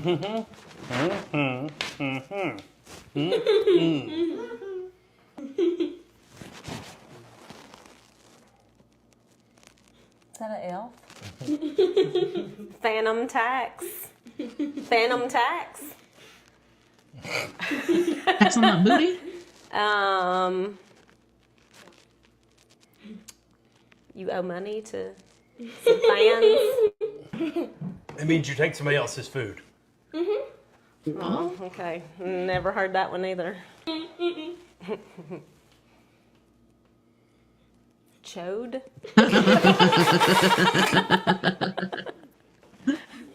There's this thing, it's called the friendship case. Have you ever heard of this? No. The story is so weird and bizarre, really hard to believe. In 1956, there was these Italian men apparently found this map of this castle that was close to them. They got there, and these two, they said they looked like humans, but they weren't. Wow. One of them was 10 feet tall, and the other one was 3 feet tall. Stooges. Oh, They were aliens. perfect couple. They went by W56. But apparently these alien people, they have these underground bases, they said. They've been here for centuries. They even have bases in the ocean. Their whole purpose of being on Earth is to save humanity from themselves, especially regarding nuclear bombs. Yeah. Yeah, fair. But apparently there's 100 witnesses to these people. And there's photo evidence and video evidence of them showing them their flying saucers. But they said the only way that their technology works is if there is friendship and love. What? So like we're not experiencing love within humanity or friendship or compassion. They said our technology doesn't work. That's really cute. It's like Santa's sleigh. But they said that there's another group of aliens that have been here since they've been here, the CTR. Basically, they're enemies. And it says they are described as materialistic and strictly scientific, more cold and calculated. Witnesses have depicted the CTR as human-like, often bald, and seen driving dark Mercedes limousines in Italy, reminiscent of the Men in Black phenomena reported elsewhere. Crazy. Yeah. There's this thing, it's called the friendship case. Have you ever heard of this? Unanswered questions after a 911 call in Pueblo from a funeral home and cemetery. August 11th, just before 3:30 in the morning, the police department communications center got a call that they refer to as abandoned, meaning the other person hung up. So they called back, got an answer, and heard mostly static. Ooh, got the chill.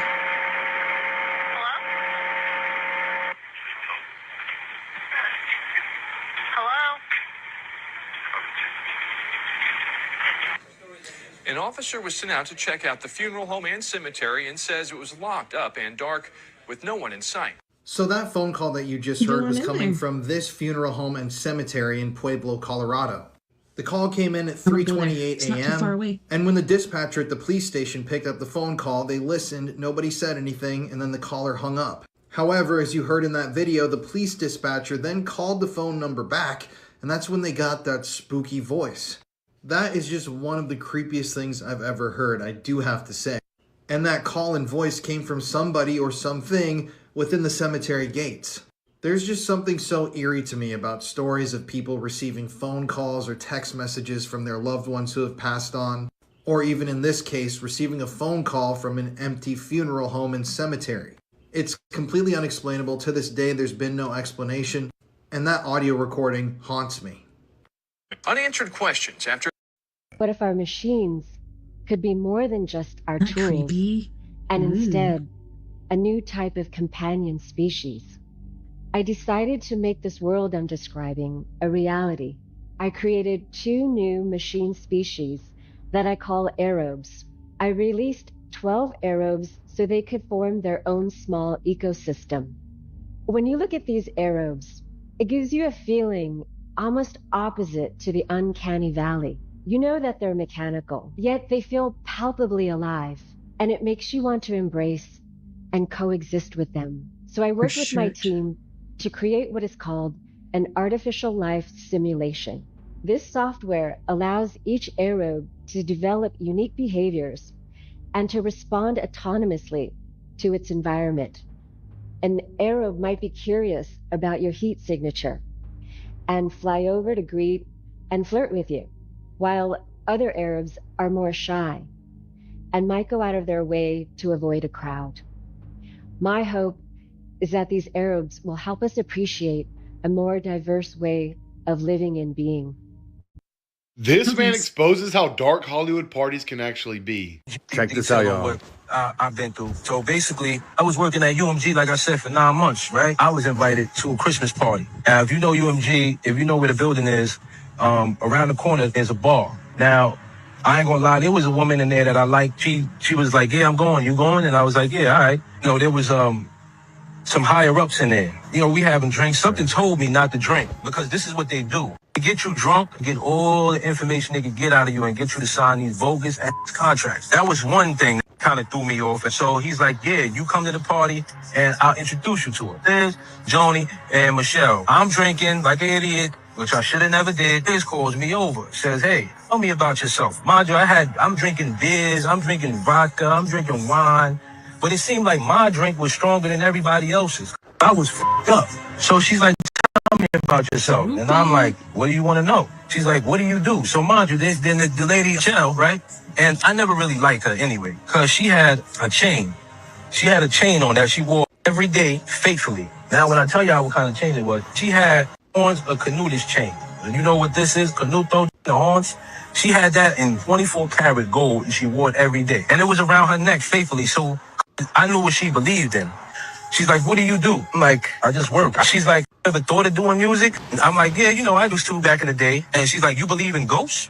And I'm like, where did that come from? She's like, just answer the question. Do you believe in ghosts? And I said, no, I never seen a ghost before. So she's like, do you know about the room? And Chuck walked in there and they have mirrors. They have events and stuff down there, like rappers coming. Yeah, they have mirrors and candles and all kind of demonic looking shit. Walked the up out of there. And I said, yo, man, I'm not with that Santeria shit. As always, thank you for watching. Let me know what you think in the comments. Have you ever... I wanted to hear more. I don't know what's going on, and my cat just decided to plop down right here, but I literally heard that this is the next episode of Fuck Around and Find Out. We got the hanged one on the bottom of the deck and 9 of Wands. It's like somebody's literally preparing to try to, like... Let's start over. Yeah. The Die Glock is an amazing device that was being developed by the Nazis during World War II. This Die Glock, again, technology that they learned about through an advanced civilization that they were in communication with through the Thule Society. Thule, Thule, Thule Society. They were using psychics to channel information from an advanced alien race. And they were taking this knowledge and then turning it into actual real workable technology. And so they had this thing in Germany called the henge, where they had these gigantic stone pillars in the shape of a henge, and they had the Dieglocke in the middle. It looked like an acorn, a UFO type, but an acorn shaped UFO. And it had these multi-counterclockwise spinning pieces on it that was spinning all different ways. The ultimate purpose of it seems to have been some type of time travel. And this thing at one point, based on eyewitness accounts, it's turned on and activated and it disappeared from the henge. It was seen like, I forget how many decades later, I think it crashed somewhere in Virginia or something, according to these accounts. It reappeared later and it crashed somewhere, I believe, in the Americas. The Dieglocke is an amazing. Hey friends, so are the Greys soulless biological androids that were created by the Anunnaki, which are interdimensional beings, and the purpose of... So I don't know if this is true or not, but I heard a long time ago that Rh negative originate in an area near France, and they're basically like alien humanoid. I'm not sure, but a lot of times if they don't mate with the right person, it'll try to kill the baby within them. But yeah, it's pretty interesting. But yeah, it's this little area, I think on the either west or north or west of France, but it's pretty interesting.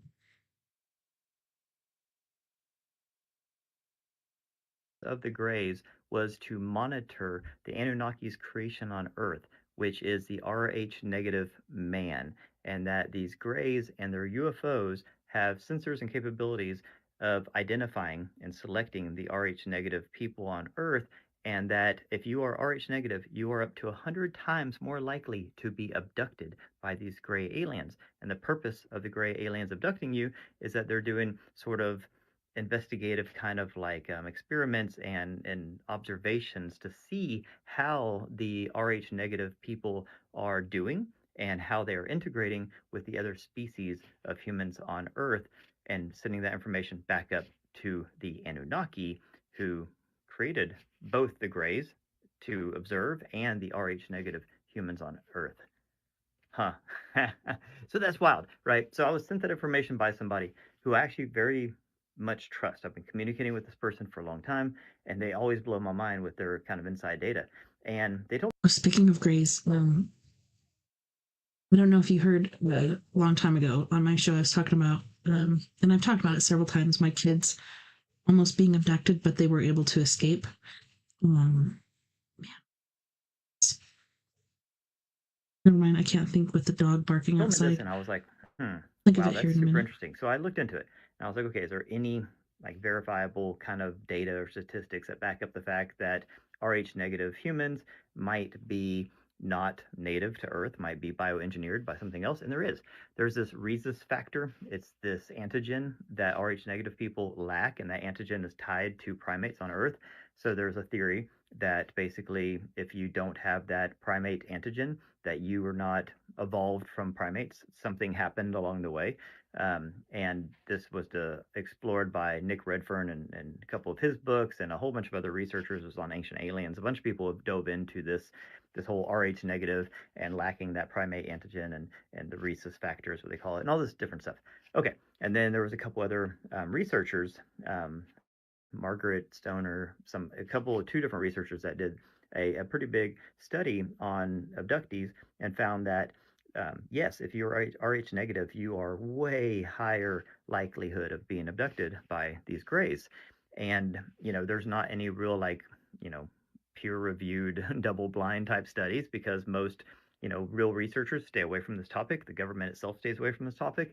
But there is a lot of anecdotal stuff, and there are a lot of researchers that have done their own private studies and have found that there is a link between Rh negative people and being abducted. Okay, so if there is this kind of weirdness with Rh negative, it's mostly blonde hair, blue eyes, and red hair, green eyed people that have this Rh negative. It's only like 10 to 15% of the entire world have this Rh negative blood, and it's very anomalous. It's different than the other blood Sarah types. has it. And then when you talk to people that are Rh negative, they tell you that a lot of them have had encounters and abductions since an early age, all sorts of clairvoyant, clairaudio, different kinds of abilities, psychic abilities, that kind of stuff. There seems to be something different about the Rh negative. Now, is there any validity to the fact that maybe the Anunnaki, who might be these interdimensional beings, actually seeded that race on Earth and created it? I remember what I was going to say. I was doing some cleaning around the house recently, and I found some of my daughter's old notebooks, and I saw some of her drawings of aliens and UFOs and stuff like that. Like, it was pretty trippy. I need to ask her about it. Basically, the story goes, took already evolving, humanoids on Earth and basically engineered, hybridized Mr. them Hayes. with the Anunnaki bloodline Love and light. and created these Hope to new see you Homo tomorrow night. sapien. If you want to And hear that about the is the Rh Nazis and the negative, and that these occult. Greys are here to Have a kind good of night. survey and monitor and come down every once in a while and take samples and kind of check up on their creation. I don't know. It's super interesting. It actually explains a lot of things, but I don't know. So I don't discount this guy who sent me this original message because he knows way more than I do, and he's constantly blowing my mind.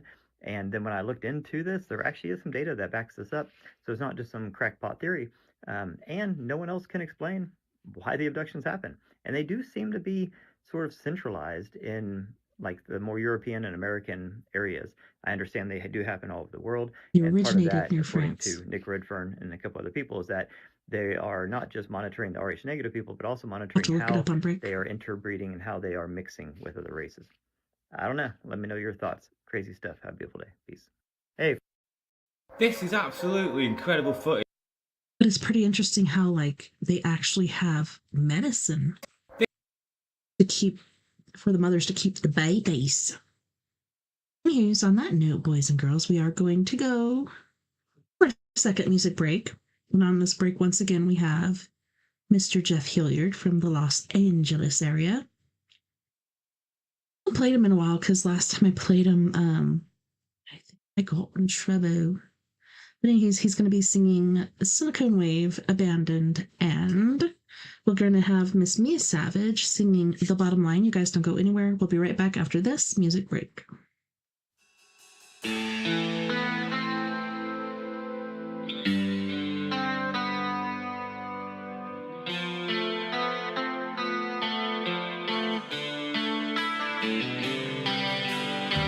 Left here alone, just a shadow of my erection on the wall. Why won't you answer my calls? I gave you my all with the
I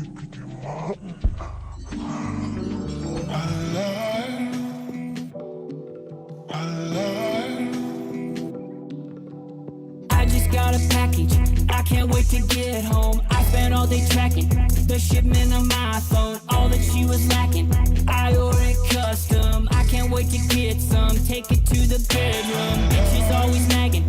Now I got the air, I send the bitches packing, going my way. I have a new attraction, don't care what you say, it's better in every way. Now baby, it's time to play, we're gonna make us a tape and show everyone the way. Cause I'm going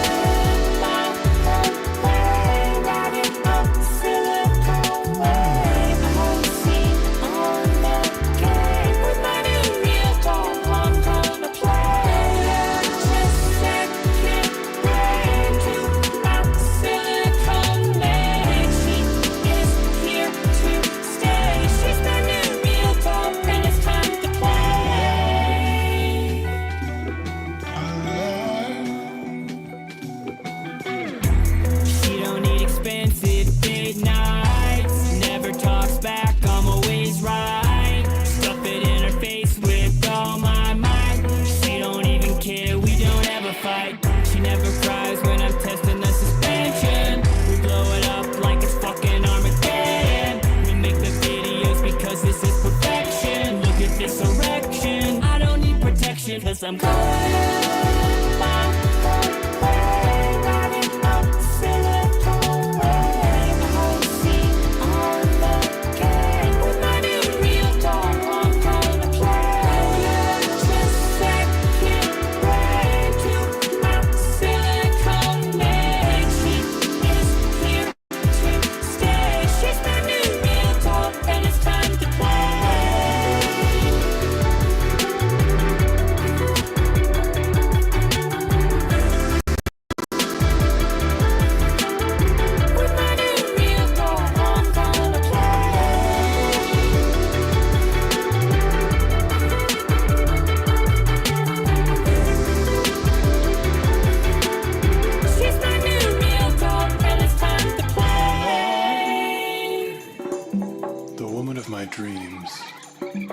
Voulez-vous coucher avec moi? Fais-moi l'amour.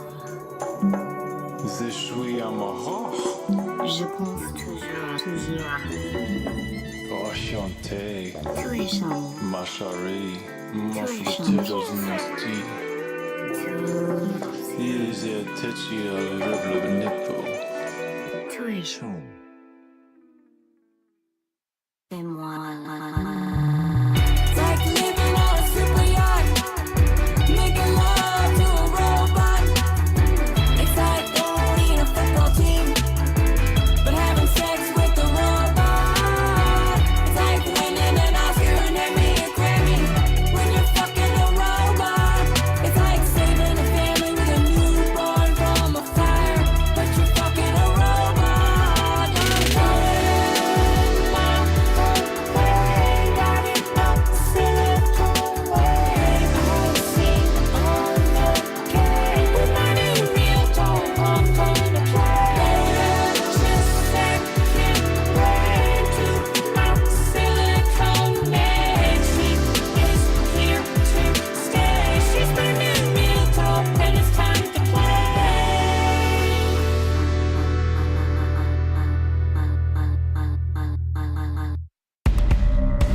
guys try to tell us that they're going to and let the demons run amok.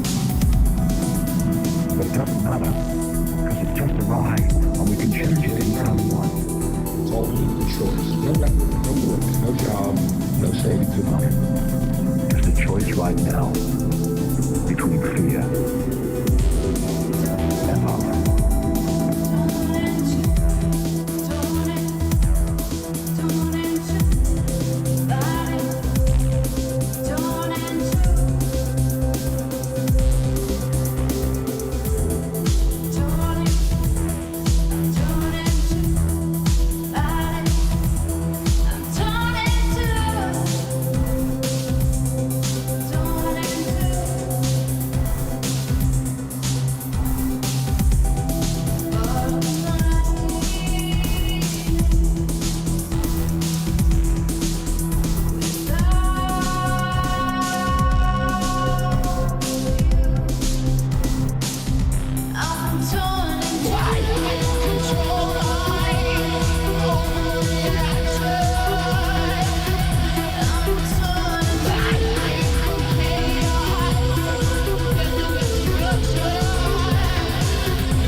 Right now, between fear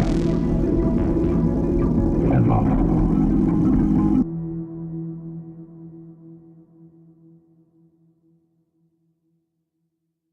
Welcome back, Welcome crew. Tonight is Trippy TikToks with me, TessaTNT. So we're going to get right back into it. It's been pretty interesting tonight. We've had some pretty good ones on there for sure. All right, let's see what's next. This guy comes up with some pretty good stuff. Look at that. That is obviously a pyramid. You can't tell me it's not. Antarctica. This is absolutely incredible footage over Antarctica. Look at this huge pyramid. That looks like a bit like the pyramid that we've seen the top of, pointing out some snow in Antarctica. Antarctica looks amazing. This footage is incredible. So this is a flyover of Antarctica quite recently, guys. I mean, what is this? What is that? What the hell? Whoa. This is truly incredible. What the crack was that? If this is real, it looks fairly real, but it could easily be AI. That's the problem these days. It is really hard to know, annoyingly. But this footage is absolutely incredible. What is that? It's funny how the ice and stuff is melted around it. I think we know a lot of stuff's been hidden in Antarctica. There's a lot. It's a huge continent. It takes up one hell of a large amount of the planet. When you look at it, it is definitely one of the largest continents on the planet. And before the last ice age, it will have been green and fully inhabited, probably by much more ancient, advanced civilizations. Almost definitely. A lot of evidence does seem to suggest that. Like, after the last ice age, there's a lot of stories of much older people, much older civilizations and survivors of much older ancient advanced civilizations coming back and spreading knowledge again and teaching the Neanderthals and the tribes that had sort of managed to just about get back on their feet, telling them about how to set up irrigation systems, farming systems, civilizations and technologies. There's a lot of stories about this. There's potentially a lot of truth in it. This is absolutely incredible footage over Antarctica. Incredible. Fuck is Billy doing Downtown LA.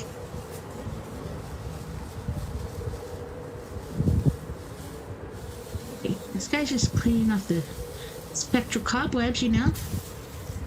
What's up?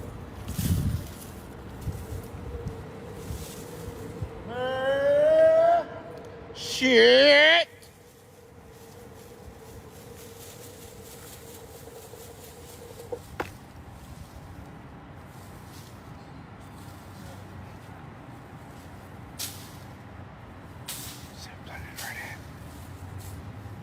That was just glare from the light. I wonder what he's seeing. I think he's sweeping the leaves.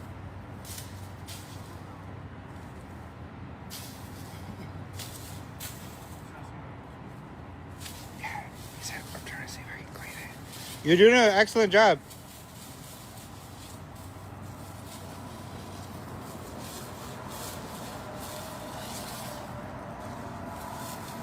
Yeah, that looks really good. Keep it up. Can you get that dust right there? Poor guy. There you go. You got it. Perfect. Excellent. Want to hear a story? This story is going to take us to the San Juan Mountains and the story of the Colorado cannibal. Alfred Packer was born in January 1842 in Pennsylvania. At the outbreak of the Civil War, he enlisted in the Union Army, but he was discharged because of seizures due to his epilepsy. After his second attempt to enlist and his second discharge, he moved west to join the ranks of hopeful prospectors seeking their fortune in the gold rush. He worked a variety of odd jobs as well, but he never kept any of them for long because of his health issues, but also because of his general bad attitude, along with a slight history of theft. He also didn't see much success from his mining, so by 1873 he was supplementing his income by working as a guide through the wilderness of Utah and Colorado. Though it was generally agreed by those who knew him that he did make a very good one because he was prone to getting lost. But in November 1873, a group of 21 men set out from Utah to travel to the San Juan Mountains. Oh my gosh, this guy looks just like my niece's ex. His name was Lester Baldwin.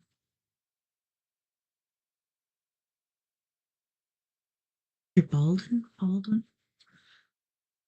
I'll have to think about it. But anyways, he stayed here. He was totally psychotic. He actually beat his dog in front of me. I was like, you do that again, I'm calling the police on you. And we were out in the garage playing pool and stuff, and I went in to get something to drink or whatever and came back out, and he had thrown the pool, like the cue ball, down so hard that it bounced up and into my roof. And he's like, I lost it. Don't know where it went. And I'm like, it's right there in the ceiling, but this looks just like him. And he actually, we made them leave just because, like I said, he was psychotic. He had threatened my brother-in-law and my brother Bear with a hatchet. And then he also threatened my husband with a knife. And so we're like, yeah, you just got to go because we got kids and we can't have this BS-ery going on. He went back to Arkansas. I think him and my niece split up, I hope. I'm pretty sure they did. I'm pretty sure she got tired of his stuff. And then he ended up slitting some guy's throat one night. Like he befriended him at a bar and then went with him to the ATM and then unalived him. Not cool. But yeah, it's crazy how he looks so much like this guy. Holy crap. Hello, girl. On mountains where it had spread that gold was found there. So the party's leader gathered some men together who were all mostly strangers to each other to go out and find it. The group was headed to Breckenridge, Colorado, and near Provo, the party encountered 31-year-old Alfred Packer, who offered his services as a guide, and they needed a guide. So they allowed Alfred to join the group. Because he had no supplies and no provisions with him, he actually paid $25 to join in. The group started out, he carried only his pistol. It didn't take long after entering the wilderness for it to become clear that Alfred had greatly exaggerated his qualifications and his knowledge of the Rockies. The group moved very slowly and often had to backtrack. And winter that year moved in hard and fast. As the group moved along the Old Spanish Trail, a heavy snowstorm struck and covered the path, forcing the party to stop often and rely only on a compass. And in no time, Alfred had them all hopelessly lost. Tensions rose and Alfred became kind of hard to get along with. The men reported him to be lazy, greedy with food, and he argued constantly with another member, Frank Miller. Alfred also seemed oddly obsessed with how much money each man carried and questioned them often about it, which made them uncomfortable. Their food soon ran out altogether. The men were forced to survive solely on horse feed when they stumbled upon the encampment of Chief Ouray on January 21st, 1874. Chief Ouray was a prominent Ute leader and was known to be a man of peace. He welcomed the freezing, starving men into his camp. He fed and sheltered them and offered to let them stay throughout the winter, and he warned them strongly against continuing their journey until the spring, saying that they would only encounter increasingly hazardous weather. Despite these warnings, 11 of the 21 men decided to continue on. The chief provided them with food and supplies and directed them to take a path around the mountains to the next outpost at the Los Pinos Indian Agency. However, Alfred, the guide, insisted on taking the shorter, direct route through the mountains. After a big argument, 5 men split off and went the way that the chief told them to, and 6, including Alfred, went up into the mountains. The group set out on February 9th, and it included Alfred, George California Noon, who was a teenager, a rich old dude named Israel Swan, who was said to be carrying thousands in cash, another man named James Humphrey, a red-haired Irishman named Shannon Wilson Bell, and oddly enough, the German butcher Frank Miller, the dude Alfred argued with all the time. All of the men carried only 14 days' supply of food, and between all of them only had two rifles and a pistol. They also didn't have snowshoes or heavy winter clothing. On April 16th, 1874, 65 days later, over 2 months, Alfred Packer arrived alone at the Los Pinos Agency. Men there, including Indian agent General Charles Adams, this guy right there, were eating breakfast when Alfred knocked on the door begging for food. Told them that he had been traveling with a group of companions, but that they'd gotten lost in a snowstorm and that they abandoned him after his feet became frozen and he could no longer walk. He said he survived only on roots and rosebuds and the occasional small game. The men sat Alfred down and provided him a meal, which he immediately vomited. He said that his state of prolonged near starvation had probably messed up his digestion, but General Adams noticed that Alfred didn't look starved. He looked healthy and well-fed. In fact, the general noted that he looked downright fat, especially for someone who had just spent 2 months lost in the mountains.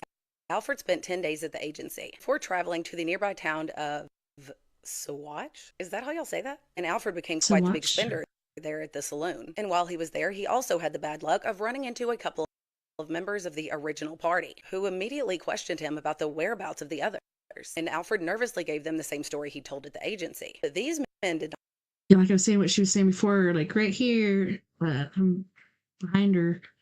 See, there's Durango. Over here is Bayfield, where I live, then Pagosa, and then he went up here. But yeah, he was in the Los Pinos area, which is crazy. Not buy that, especially when they noticed that he was carrying some of the possessions of the missing men, and that the satchel he carried that didn't even belong to him was full of cash when he'd had none at the beginning of their journey. After running into Alfred, the other men contacted General Adams at the agency. It turned out that he'd been quietly inquiring about the missing men at all the other nearby towns. Sorry. His name was Lester Ballinger, but he went by Lucky. Been unable to find them, so the general sent for Alfred under the guise of needing his help to form a search party, but his real intent was to question him. Alfred arrived back at the agency on May 4th. Here, General Adams sat him down and said point blank, "I believe those men are dead, and you know something about it." And Alfred broke down in tears and changed his story. This time he claimed that the older man, Israel Swan, who was into his 60s, had been the first to die in the blizzard, and that the rest of them had eaten him in order to survive. Said that about a week later, Humphreys died and was also eaten, and then Frank Miller died in an accident, and that he had to shoot the last man in self-defense after Bell tried to kill him. He admitted to making human jerky and to also taking the men's money and possessions. And he signed off on the written confession on May 8th. He was held at the agency under threat of lynching if he didn't help find the bodies of his companions, so that the officials could find out if his story was true. And Alfred was supposed to lead the men to where he said this happened, but he kept deliberately leading the party astray and pretended to be bewildered and lost. And on the return trip, after stealing a knife and attempting to pants on fire one of the officers while he slept, Alfred officially became a prisoner and was turned over to the sheriff in town. When he was arrested, people began to whisper that Alfred Packer had led those men into the mountains deliberately in order to rob, kill, and eat them. This belief only grew when, in June, the bodies of the prospectors were finally found in a hemlock grove near Dead Man's Gulch. It was actually a reporter that found them, and he drew this illustration. The paper reported, quote, 4 of them were lying in a row, each one shot through the forehead.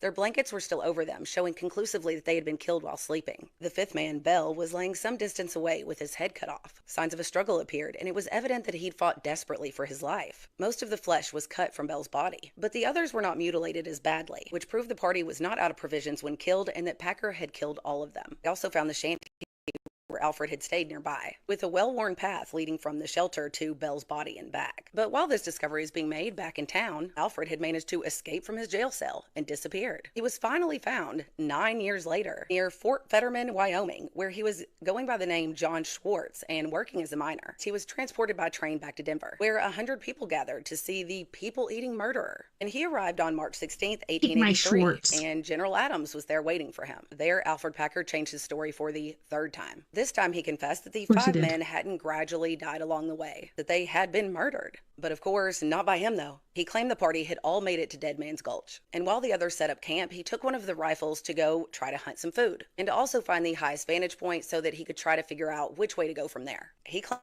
he was gone most of the day. When he returned, he saw 4 of his companions lined up in a row, dead in their blankets, and Wilson Bell sitting by the campfire, roasting the leg of Frank Miller. He claimed that when Bell noticed he returned, he ran at him with a hatchet, attacking him, and that Alfred shot him in self-defense, and that because he was stuck in the camp, in the snow, with no other food, he'd been forced to survive off their bodies. He told the story again at his trial in Lake City, but the jury didn't believe him, and Alfred Packer, the now convicted cannibal, was sentenced to hang. However, he was later spared the death penalty by some technicality of law. So he was retried and sentenced to 40 years, which he began serving in 1886. By this time, the story of Colorado's cannibal had spread far and wide in the newspapers, and a young barber in Denver named Duane Hatch recognized the picture of Alfred Packer as a man who had become his friend and benefactor when he was a teenager, a stranger at the time that he'd encountered, and Alfred had invited him to join his camp and helped him find a job at a cattle ranch. He remembered Alfred to be nothing like the cold-blooded killer he was depicted as in the newspapers, so he reached out to Alfred in prison and they renewed their friendship. This man ended up hiring a team of very expensive lawyers seeking a pardon for Alfred, which was then picked up by a Denver Post reporter named Polly Pry, who advocated for Alfred's release. She proclaimed him to be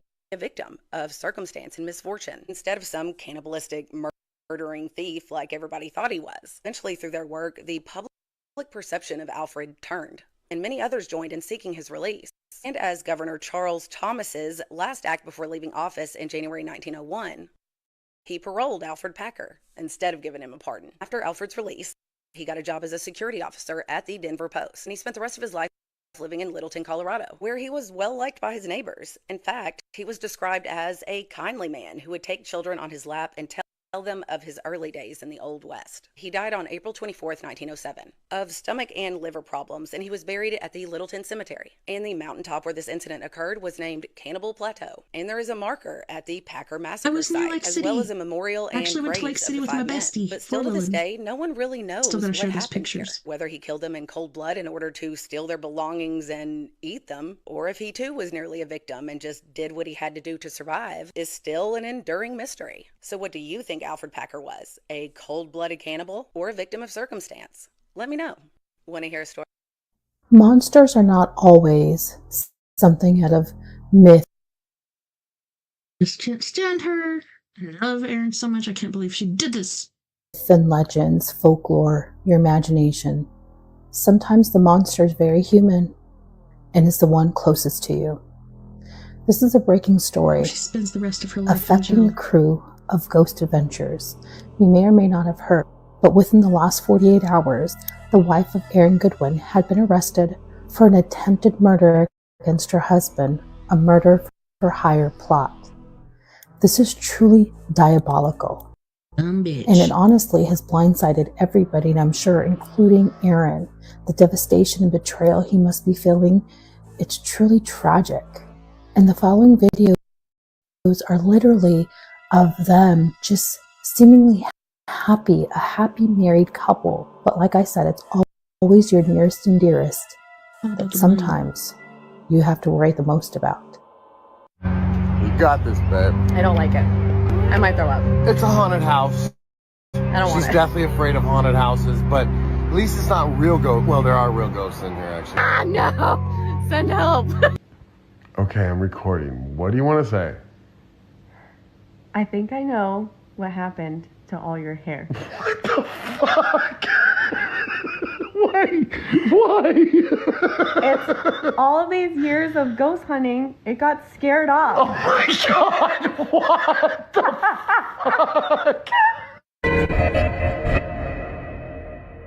One of the stars of Ghost Adventurers got a very alarming phone call. And the essence was this. Aaron Goodwin was told by police detectives that his wife put a hit out on him, wanted to kill him, and was trying to do so by enlisting the help of a man who is in prison for murdering his parents and doing all sorts of other heinous things. Type, don't she? And that somehow she struck up a relationship with this guy while he was behind bars and ultimately asked him to find a hitman on the outside to do in her husband. It is a crazy story. I'd say. You know what? I don't even know how to start this video. I was going to do something completely different today, but after watching Jesse Michaels' interview with... Ooh. I actually saw something on Mars and the structures and the giants and all kinds of stuff last week or the week before. Intriguing. There's pyramids, there's buildings, there's all kinds of stuff. Even the face that was seen. Joe McGonigal. Intense. Oh my God. This is just... this is frustrating, incredible, and just shocking all at the same time. I'm supposed to do this stuff objectively without giving opinions and stuff, but sometimes I really, really struggle. I really, really struggle. So, effectively, the pull away from this is that, in essence, Joe McGonigal was remote viewing for the CIA for a very long time, I think over 30 years plus, and talks about when he was tasked with remote viewing Mars by JPL, that's Jet Propulsion Laboratories. Now, when he was tasked to do this, he said that he saw structures that were tens of thousands of feet high in terms of pyramids and monoliths and all sorts of things. And he said that there was humans just like us that were 10, 12 feet tall in height, so much taller than we were, that were in some form of cryostasis because the atmosphere was dying on the planet. So they were in cryostasis, effectively waiting for someone to come and help. But that's not the bit that's crazy. Joe McGonigal was angry about this because he couldn't substantiate the claim based on his remote viewing. He has to see proof of this, obviously tangible proof. So he then went to JPL. And he had the exact coordinates of this satellite mapping system that JPL have been doing for some time now, mapping Mars. He got the negatives of those locations. And not only did he put them in his book, but he also shows them on Jesse Michaels' interview.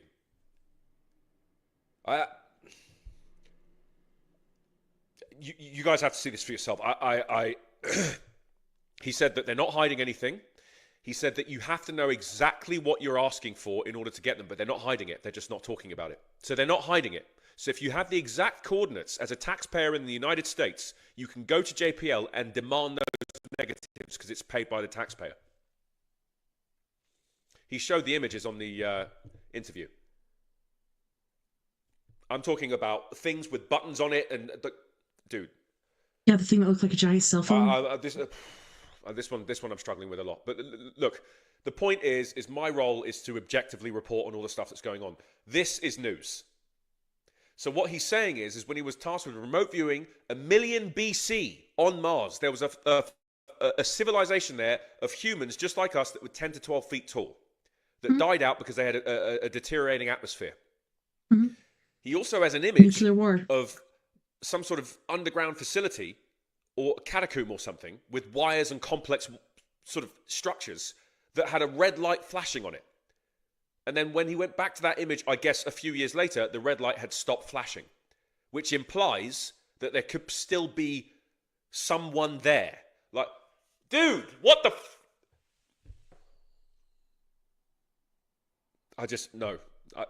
I'm really struggling with this. I don't even know if I'm going to post this. Woo! No. He showed the images in the interview. If you look at these images, it's clear as day. You can clearly see that this is... I urge any astronomer to look at those images and try and debunk them. Please, I urge you. He said he's got the negatives, he's got the proof. When he went to JPL to ask for these things, they all know about it. They all like, oh, you want the negatives for the cities on Mars? Yeah, sure, here they are. What? Hey? Isn't that crazy? Oh my God, man. Like, come on. Really? Really? This is just going to get shoved under the rug? Like, this is insane. He's got them in his book. Of course. He showed them in the... I can't believe what I'm looking at here. I'm looking at the images right now. Mm-hmm. I have a screenshot on my phone. This is wild. That and the Giants and... Anyway, guys, yeah, sorry, that was a complete fail. Check it out. Just check it out. It is crazy. Check it out. Attention all my beautiful brothers and sisters in RH negativator blood. I need your help, and it has everything to do with the 3 eclipses of 2017, 2023, 2024 that, well, created this, the Aleph and the Tav. Auntie, you got something on your screen up here. Oh, no, I don't know. No, that is there because guess what? So was I. I was in the total path of totality for the 2023 Ring of Fire, and I gotta know, guys, as our RH negative family coming together, were you in the path of totality in any of these 3 eclipses? Let's talk about these eclipses in 2017, 2023, and 2024 that collectively right together created a cross point that made the Aleph and the Tav, the Alpha and the Omega. These 3 eclipses shocked, wowed, and inspired the entire world to see exactly what these were. The signs that Yeshua told us about in the Bible, that they would use the sun and the moon and the stars for the signs in the end of days. And the cities that these 3 eclipses went over, my friends, whew, it was hard. No, it was impossible not to notice the biblical references and the distinct and obvious. We heard you loud and clear, Father. This one was good. Well played. The biblical message, if not warning, that these 3 eclipses together collectively made. Negativators, mount up. I just like that a lot. I do. As an RH negativator, I approve. And I trademark and copyright that, my friends. Ooh, we gotta get shirts made and hats. Guys, the other day, y'all put it on my noggin and my heart and my soul, and then it onto my lips so I could share it with you, as such is our natural progression with revelations, that there was something about me physically that I've had since, well, he placed me in my mother's womb, that he... I'm not even going to tell you guys how I got this one. I came across this study where they cut a leaf and measured the energetic field around it, showing that it's still intact in some dimension. So what does this mean? Does this mean that everything is energy, frequency, and vibration? And even when a tree is cut down, does it still exist there in some dimension, in some realm? Is there still an energetic field around where it once was? And what does this mean for us as human beings? You know, our magnificent creator has created something beyond our comprehension. And now that we're looking into the quantum realm and looking into quantum physics, you know, quantum particle theory and, you know, wave particle duality and different types of phenomenon that have to do with our observation and how matter itself interacts with that, showing that we're in not only an intelligently designed universe, but an intelligently designed universe that is itself intelligent and can interact with our consciousness, to where we no longer live in a world that popularizes the concept of seeing is believing. It's now believing is seeing. In a world where reality is subjective, faith governs it all. A worldwide police notice has been issued for a missing college student who traveled from the US to the Dominican Republic for spring break. And despite a massive search being underway, she is still nowhere to be found 6 days later. Sudiksha Kunaki, who is only 20 years old and studying medicine at Pittsburgh University, went to the beach with a group of friends after clubbing at about 5 a.m. After about an hour, most of the group called it a night and headed back to the hotel. But Sudiksha stayed with the guy that they met while they were out, named Joshua Ribe from Iowa, USA. In fact, this was the last known security footage of Sudiksha headed to the beach. It looks like she was quite drunk and unstable and in the arms of the guy who is believed to be Joshua. The two of them reportedly went swimming in the ocean together and the waves were pretty rough. Now, Joshua gave authorities 3 different accounts of what happened next. The first being that he was hit by a big wave and started to feel sick. He asked her if she was okay before going back to the shore and passing out on the sand. When he woke up, she had vanished and she's never been seen since. The second account was that before he fell asleep, he saw her in knee-deep water. And the third account being that he saw her walking along the shore before he passed out. Now, sources say that translation issues could have been the reason for those differences. Authorities have speculated that Sudiksha may have drowned, but because they still have not found her body on land or at sea, they released this worldwide missing persons police notice. Yesterday, her father called on authorities to expand search efforts because he is growing concerned that she was kidnapped or trafficked since her body never washed ashore. Now, police say that there were no signs of violence and that Joshua is not considered to be a suspect at this time. But of course, as we know more, I'll keep you guys updated. A world... We've got an interesting piece of footage resurfacing online coming from around 2015 of an amateur astronomer looking up at the moon, and they see some sort of light emanating from its surface, okay? And upon first glance, I was thinking, like, is this a bit of old space debris that could be left on the surface reflecting light? Could it be an old lunar module or something of that nature? But I'm not sure. But as the footage progresses on, the light actively dims out as well. And it's very interesting. And these sort of lights have been reported quite a lot over the years from the surface of the moon. I mean, the theory is never ending. You know, people are saying that, is there an advanced species there? Is there a secret space sort of base there, or something more going on?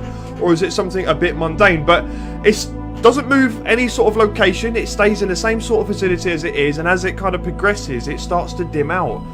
It's just hella weird, alright? And there's a lot of weirdness coming out from the moon, where people see things shooting off of it, going onto it, appearing from craters and things of that nature. There's been a lot of suspect photos and things of that nature coming from NASA itself, and obviously missions too, that people kind of scratch their head a little bit. And then, here we go, look, it's coming up towards it, and it's starting to switch off now. Look at this. And it just slowly dims out. Doesn't move location. Alright? And again, this isn't the first time we've been seeing this. This has been reported on for God knows how long, right? Hella interesting. So, yeah. Wow. Look at it. I don't know. Intriguing, to say the least. You guys let me know what you think. Interesting and intriguing. I've reported on this a little, well, quite a few times before, but always one for the books. It's a cold Thursday morning in Niagara, and Pal was outside on the porch when this guy walked by with his dog. I had started my car to warm it up because I needed to go to the store and get some milk for my tea. So Pal's on the porch, and he knows the rules. He's not allowed to go down and bother that dog till they walk away. And you're going to see that's exactly what happens. They walk away, and you'll see in a sec here, Pal's going to come down and the post. go over to that pole and check it out.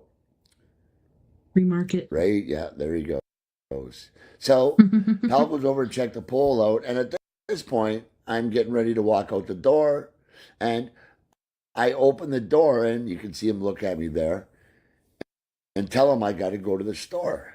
So you'll see in a sec here, he'll come flying back. And nope, that's my pole. This is what happens, you guys. You saw that doggy, eh? Hey, listen, you want to stay outside? I got to go to the store. You go up on the porch. Up, no, Pal, up on the porch. You stay. I got to go to the store. I'll be right back. Don't bug nobody, okay? I'll be right back.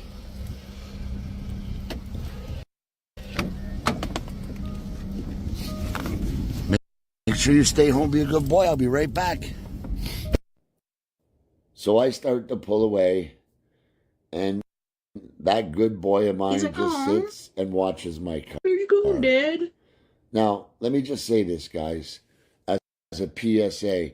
I don't recommend anybody doing this. I truly don't. I could do that with my dog, Pal and Zoe. I, just like Buddy and I, we have a Gates special open all the time. relationship, and the trust we have in each other is incredible. You'll notice he's going to sit down in a second here. And once he sits down, you guys, I actually speed up the video so you don't have to just sit there and watch him. And you'll see in a sec, he sits down. There we go. And now the video is about to speed up so you guys don't have to watch all this. There we go. And you'll notice now he'll move and go to his right and lay beside the door. So now he's laying beside the door waiting for me. And all of a sudden, I'm coming back. I don't think I was gone more than 5 or 6 minutes. I didn't check the actual time. But he knows I'm back. My boy knows I'm back. Hey, friends, do you mind if I go on a disclosure rant real quick? Okay, thank you. Now, I'm going to tell you the real reasons why we'll never get government-led disclosure, and it's infuriating. But first, let me give you a little stat that you probably don't know. More people around the world believe in aliens than believe in Jesus. 55% of people exist form of advanced life outside of Earth and humans.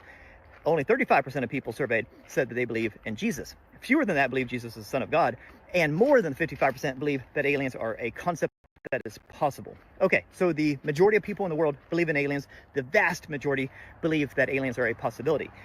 But we are told by the government that the reason they're not disclosing what they know is because they're saving us. They're helping us. Thank you, government. What would we do without you? What are they saving us from? Ontological shock, of course. What is ontological shock? Well, that is a shock to the system when your belief system is basically overturned. Meaning that if you don't believe in something and then someone tells you that this is the truth and the thing that you believe in is incorrect, then it messes you all up in the head. It's called ontological shock. But the stats tell us that the vast majority of people in the world already believe in aliens. We've been primed for this our entire life. So what gives? They're convinced, or at least they're telling us that they're convinced that if they disclose what they know about non-human intelligence and UFOs to the public, that everything will collapse and everything will turn into chaos because of the ontological shock. I don't think so. And I mean, do you believe in aliens? Would you crumble? Do you think society would crumble if they told us that there was aliens? No. I think most people would be like, yeah, duh, dumbass. Now tell us about the med beds and the free energy and all the fun stuff, okay? All right. So then what gives? Why will they not disclose this stuff to us? Well, here's what I think. For 100 years, they've been keeping this secret, okay? Back, basically the Italy UFO, the Mussolini thing. Look it up, it's crazy. Way before Roswell, there was a UFO that was recovered in Italy. Okay, Mussolini wrote a whole note on it. It's really fascinating. So for 100 years, they've been covering this up. And not just covering it up, they have been doing atrocious, terrible, unspeakable things to cover it up. They still deny that abductions are taking place. They've ruined countless lives, and they have unalived a lot of people. They have done very terrible things, including money laundering and all these black projects and a lot of really unspeakable things that I can't even say here because this video will get taken down. That's what our government, using our taxpayer money and money that they steal through all these illegal operations, that's what they have been doing for 100 years. Now, they've also offloaded a lot of the stuff into private corporations and done it in an unfair way that gives certain corporations an unfair advantage against other corporations. All sorts of crazy things like that. So they can't disclose to us about aliens and UFOs because it would disclose these programs, and these programs are so terrible, so illegal, and so evil that they would have to disclose all of that. So they won't do that. So what do? They tell us, you guys are just too stupid. Y'all couldn't wrap your heads around this stuff, so we're saving you from you. Oh, thank you, guys. Gaslighting us, are you? They're so nice. They really are. They mean well, okay? It's looking out for us. Drive me freaking crazy. Like I said, this is a disclosure rant. Okay, so what is the other reason? Well, they say, well, of course, they can't disclose this technology because then our adversaries will get their hands on it and create super weapons and destroy the entire planet. Well, again, thank you very much, government, for saving us from them. Wait a minute. Hold on, wait. Wasn't it our government that dropped 2 nuclear bombs on, innocent people? Wait, yeah, that was us. Okay, so we don't want the bad guys to get the weapons, but aren't we currently trying to reverse engineer this technology to make super weapons? That's just what I heard from insiders. Maybe they're making all this up because it turns out we're the good guys, right? So, okay, what's the point of all this? Well, obviously they have things and they're not telling us what they have. Are they doing that for our own good, or are they doing it for their own good? That's the big question. Okay, so what if it's different than that? What if it's not, they're not telling us what they have because they're protecting us? What if they're not telling us what they have because they don't know what they have? I think that's the most logical thing. Think about it this way. If I went back in time and I threw my cell phone into a caveman, he would have this technology. He would have this advanced technology from the future. He would rule over all of his cavemen friends, right? No, he wouldn't be able to turn it on. He wouldn't know what the icons mean. He wouldn't be able to connect to a cellular network because those don't exist. He wouldn't be able to plug it in because there's no electricity. So even though he has this exotic technology from the future, he couldn't use it. And even if he could use it, he'd be the only one with it. And he wouldn't know what the hell it does or what it means, right? There's no context, okay? So that's what we are. We are cavemen with an iPhone. So I think we have technology. I think we have bits and pieces, but we haven't been able to wrap our minds around the entire consciousness aspect of it, the temporal aspect of it. We don't have the infrastructure of other technologies that correspond with the exotic technology that we have. We just have little bits and pieces. We have tiny pieces of a giant puzzle, okay? So I don't think it's that they don't want to disclose to us because our adversaries will get their hands on it. I think that we don't know. We just don't know. So, and they don't want to say that. They're protecting all this. So what do? They keep stringing us along, and now they're monetizing the crap out of it, and it's really weird. So there's been 3 big kind of mainstream media disclosure-esque projects over the last few years, and I've criticized all of them, and I get, run through the mud for doing it.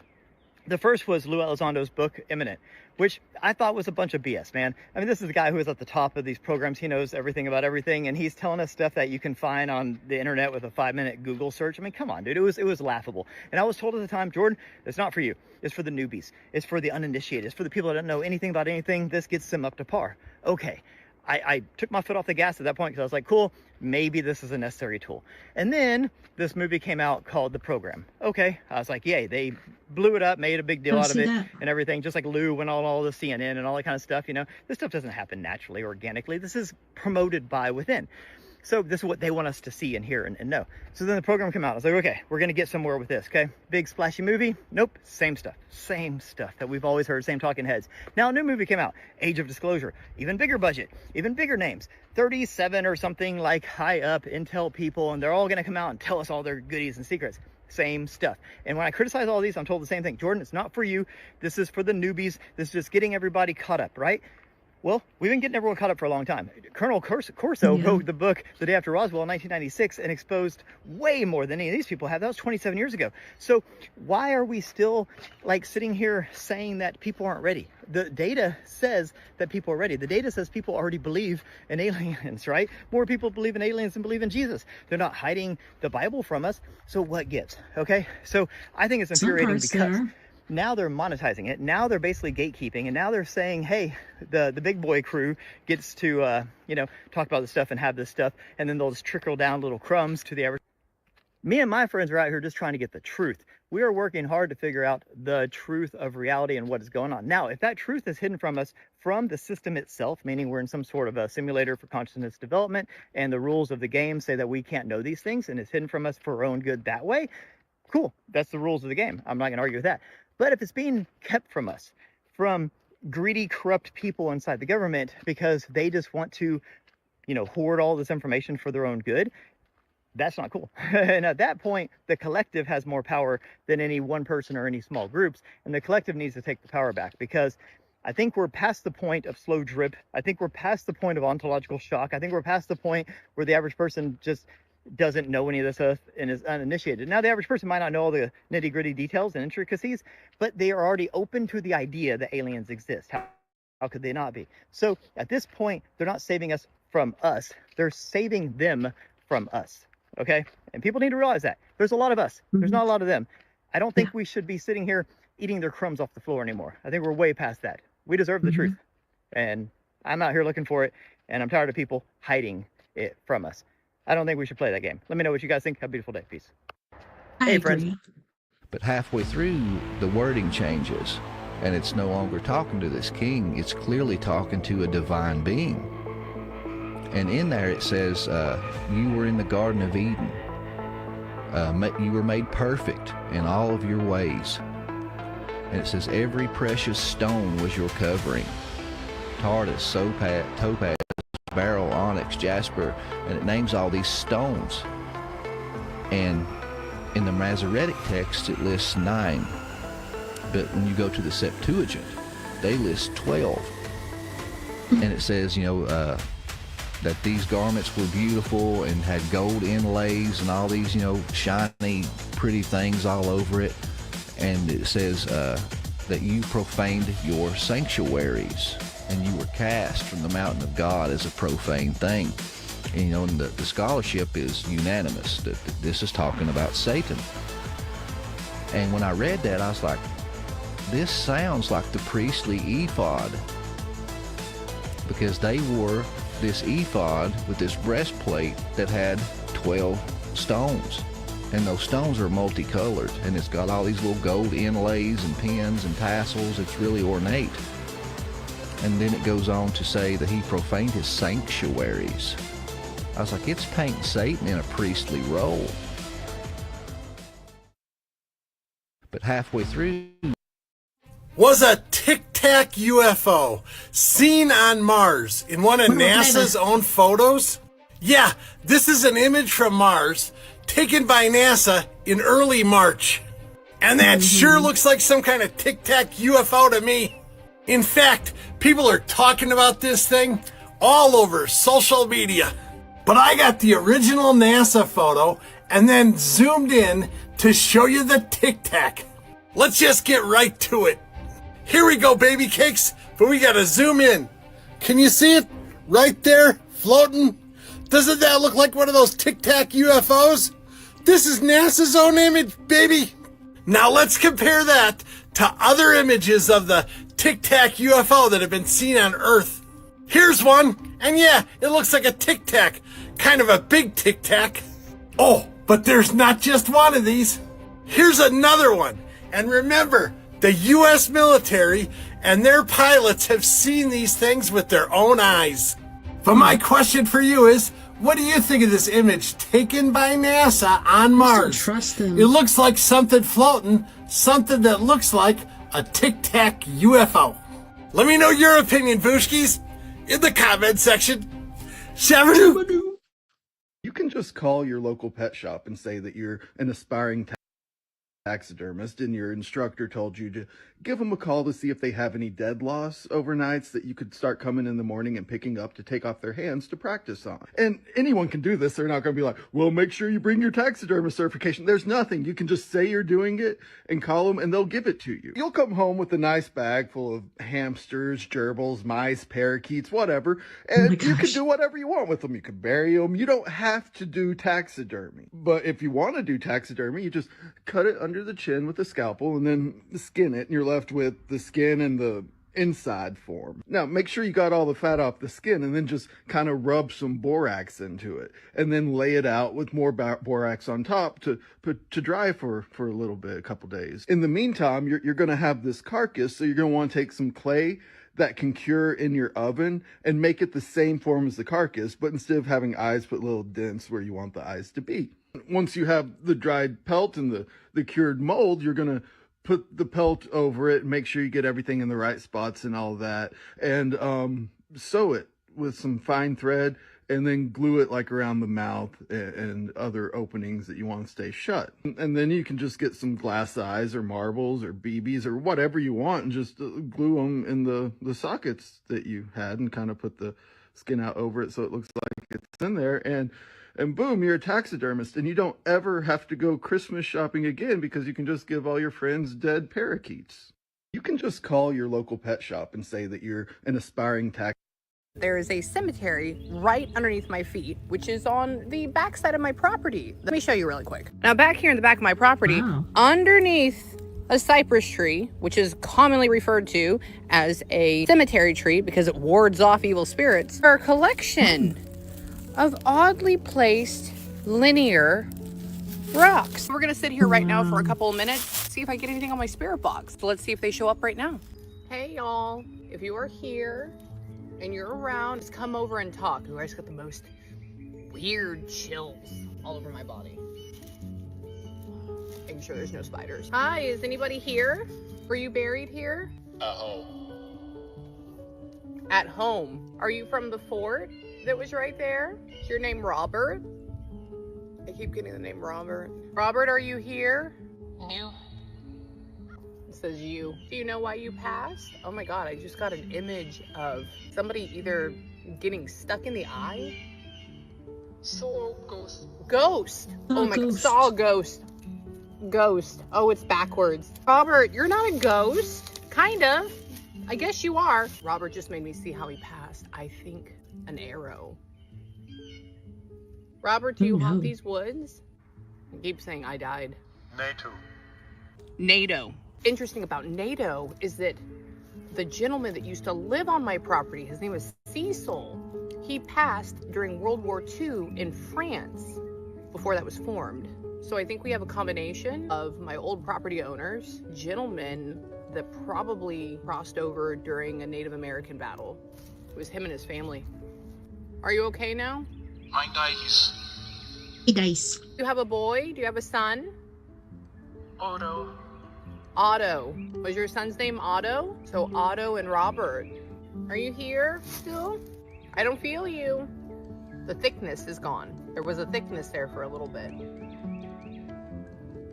I kid you not, y'all. I swear I just saw a shadow. Maybe a guy? I don't know. Robert, I love you and your family and your little boy and Cecil and everybody else who's out here. I love you. There is a Well, I got an inner story. Let's go. The Green Children of Woolpit. This story is crazy. This happened in England in the 12th century. There's this small town. There's these villagers out doing their farming stuff. And all of a sudden, these two small children walk up to them with green skin, clothes that they have never recognized before, and speaking in a language they've never heard before. Clearly looked malnourished. Like they're very skinny. So there was an older sister and a younger brother. Unfortunately, the younger brother, he ended up dying. And the little girl, they were able to eventually get her to start learning English. Then she was able to recount where she came from. Oh my gosh. She said was this place where it was green everywhere, the plants and the sky, even the people themselves. It was as if the world existed under a green tinted veil, casting a surreal glow over everything. It said the sky was never fully dark nor brightly lit. Instead, their world was bathed in an eternal twilight. The children recalled a day when they were tending their family's livestock near the edge of their world. They heard a loud mechanical noise unlike anything they had experienced before. Drawn by curiosity, they followed the sound to a cave where a strange light pulsed from within. The light seemed to bend reality, causing the air to shimmer and distort. As they moved closer, the light became blinding. Suddenly, they felt the sensation of falling, followed by cool air and bright sunlight, the stark contrast to the world of shadows. How crazy. And that's like pretty much the end of the story. I want to go to the center of the earth so bad, man. Well, I gotta enter. Yeah, that story came out a long time ago. Long time ago. Back in the Middle Ages. No, I don't even know what ages it was. But anyways, thank you guys so much for hanging out with me tonight on We Are Paradox Media's Late Night in the Rockies. It was a pleasure having you, hanging out, going through all these TikToks. Pretty good TikToks tonight, I must say. Yeah, and I'm wearing my green tonight, so we don't have a show on Monday, so I figured I'd get it out of the way. Thank you to all of our friends on We Are Paradox Media's Facebook, KPNL Radio, YouTube, iHeartRadio, Twitch, Twitter, Breaker, wherever you may be listening beyond the Omniverse tonight. Had a wonderful time, and I can't wait to do it again tomorrow night when we have story time with me, TessaTNT. Generally, we'd be reading Nazis and the occult, different things dealing with that. And as I've said before, we're not trying to spread the word and be like, these guys are great. It's for educational and entertainment purposes only. It's for learning, basically. So education. We don't support or think anything they did was good or anything like that at all. But don't forget, you guys, we're all in this together. Together we can make the world a bit better, and together, my friends, we are Paradox Media, because without you there is no us. Night night, love and light. Take care of my yous. Have a wonderful rest of your evening, and I'll see you back here same crazy time, same crazy place. Good night. Night night, love and light.